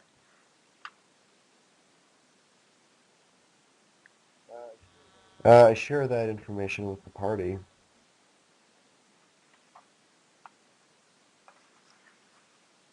Nivek kind of looks over this. So, Well, we better be careful Go ahead. of the So other this- corpses. If they have slugs as well, then we could be at risk of getting infected if we're not careful.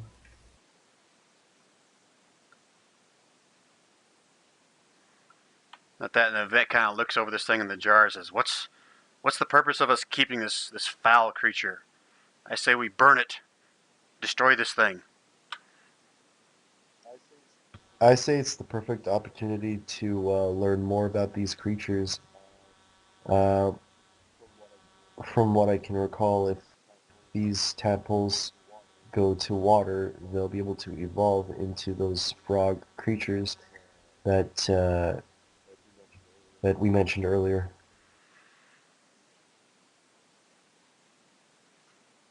I see no benefit in that. We just need to kill the damn thing. But if you want to go study the thing under a magnifying glass, then I can't stop you. That was Nivek, by the way. I'll make sure that it won't escape. Yeah, keep it in your room. That's what Well- Alamar, the dwarf, kind of pipes up. I don't want that thing anywhere near me. Will says to Nevek, Nevek, I like your thinking though. We should burn the rest of these bodies probably. Yes, yes. We need to burn this and send them off to whatever hells they came from. May Lathander bless us all. He kind of looks over at the other plaid and says, "Lathander's your chosen god, yes?" Oh Nevek, no, I worship Ilmater. They The go ahead. the wounded hold on. Nivek will kind of wrinkle his nose at the mention of Ilmater.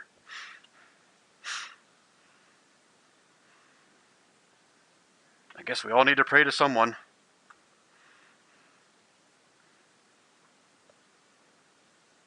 So unless you guys object, Nivek will start going out and gathering up the bodies into a big pile and start setting them on fire. As long as they've all been searched. I'm sorry, say again?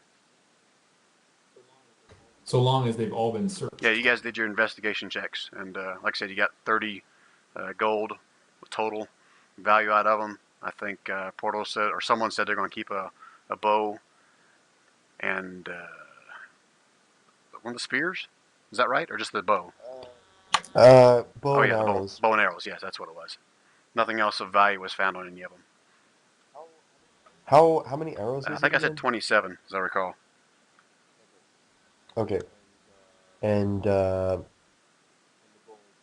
gold, it was the gold total, so we split 30 between the party Yeah, you members? can, or you can just add it to the party loot if you guys want to make it like a community fund. It's up to you guys. I've got a journal over on the right that has like party loot. You guys can keep track of stuff like that if you wanted to.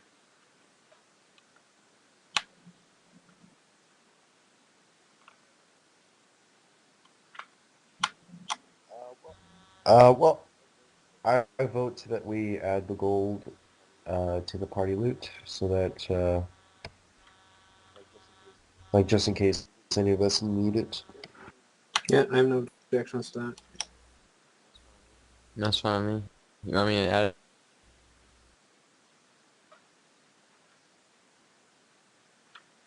All right, so we're reaching the point where I need to kind of call it quits. We reached the 3-hour mark at this point, guys.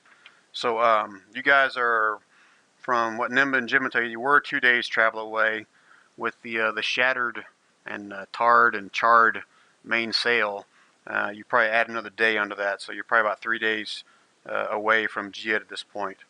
So when we meet back up again in 2 weeks, we'll have some opportunities to do whatever you want. Like I said, we'll do the morning, afternoon, and evening actions. You guys may have a couple counters before you get there, but like I said, you're about 3 days travel from Jid at this point. I'm assuming you guys are going to continue on that route. Is that correct? Yep. That's where Jodell told us to go. Why are we going there again? Out of character, you guys were originally headed to, just to get Bach-Bart up to speed, you guys were originally on your way to Bildebaris to get supplies to resupply Helgabal, because they were having really bad crops and there were a lot of people starving, all kinds of refugees, and that part of Damara was being ravaged by centaur tribes attacking some of the outlanding villages and stuff. So everyone was kind of flooding to the city of Helgabal for safety.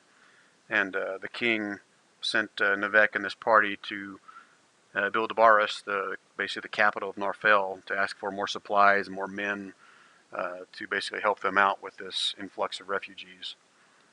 Since then, they've learned that Helgabal has fallen to a centaur attack, but Navek is still pushing everyone to go to Bildebaris so he can try to raise an army to go back and free Helgabal. In the meantime, they've also been tasked with Jodell with this plot or scheme that he believes the Slotty are driving the centaur and cohort with them, or somehow subjugated them to doing their will, and told them of the story of Talum and how 1,000 years ago when the Slotty came back that time, Talum had to go and destroy all the portals that prevented the Slotty from joining the material plane, because they all come from the plane of chaos.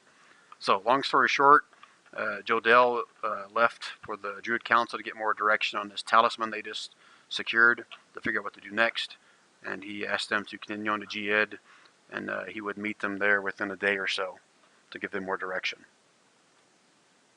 Did I leave anything out, guys? No. Where does Navek want to go again? Yeah, let me switch to the big map for you guys. Maybe that'll help a little bit.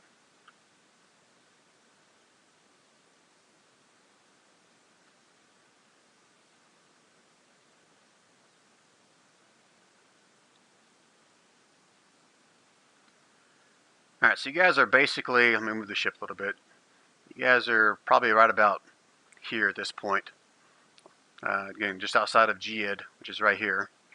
Bildebaris was your original destination up here. So Jid is still along the way getting to Bildebaris. You guys went to Duntharis for a day or so, and then transported back to the ship with the return potions. And Jid left again to go to the Druid Council, and he said he'd meet you guys in a day or so. Does that help? Yeah. Well, in that case, I don't see why we shouldn't go to Jid first. It's basically on the way. Correct.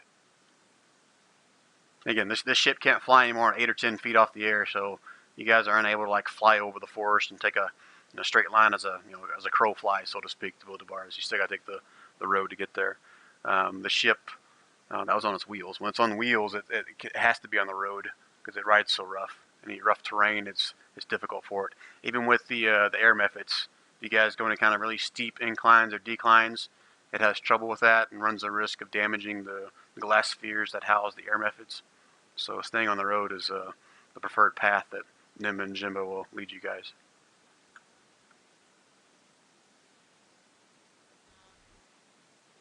All right. Any last questions, guys, about anything that happened?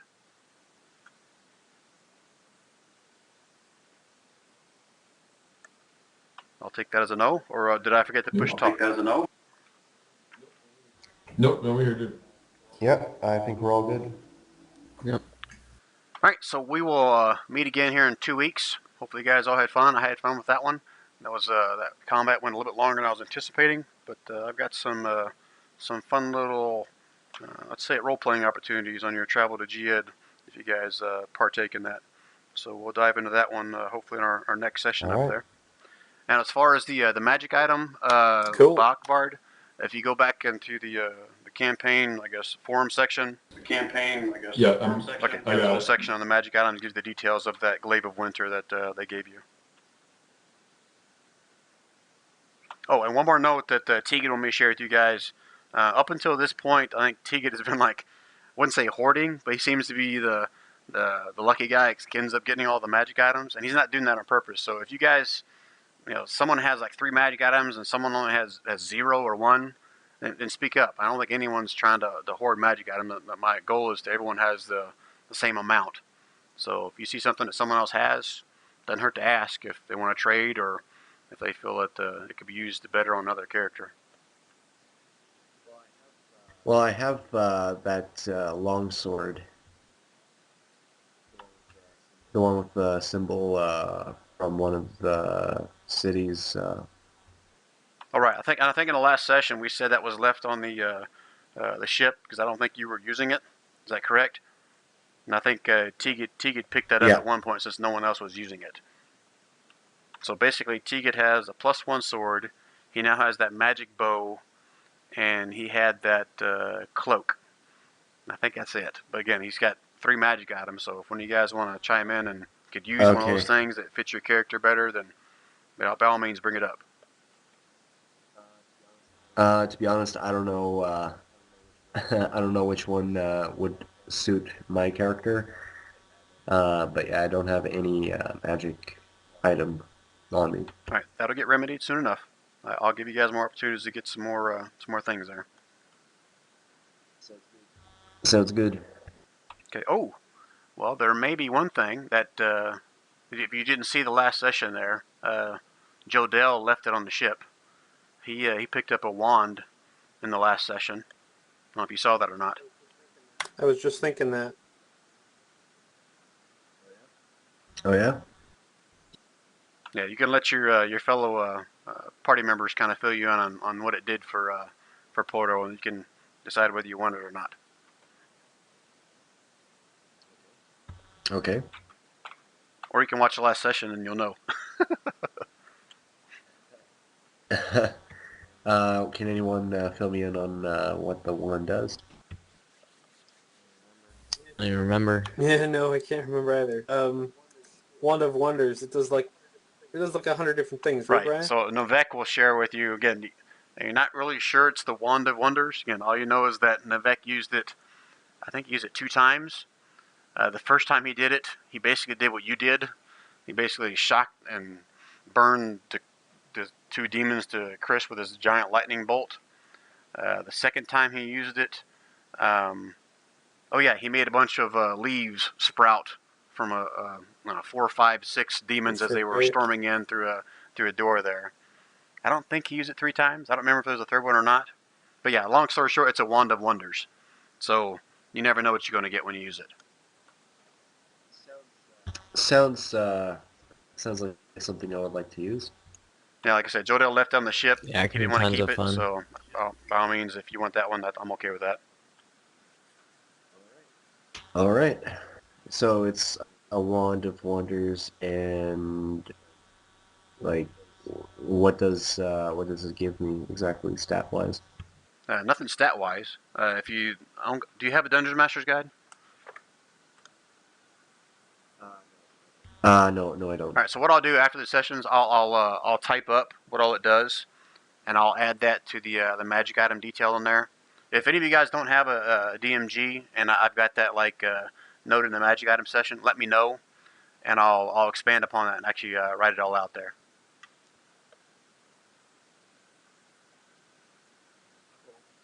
Cool. I have a copy, but it's a PDF. Okay. So like I said, if you guys have something in magic item thing you want more detail on, just let is me it- know, and I'll be sure to add that in there.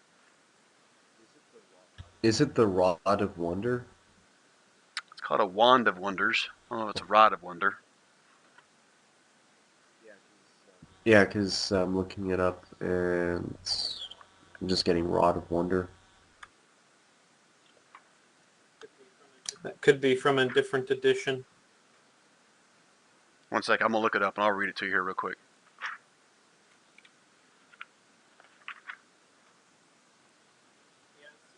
Yeah, I'm seeing Rod of Wonder on D&D Wiki. I think it's 3.5 Yeah, so it's a edition. Wand of Wonder. It's a rare item. Requires attunement by a spellcaster.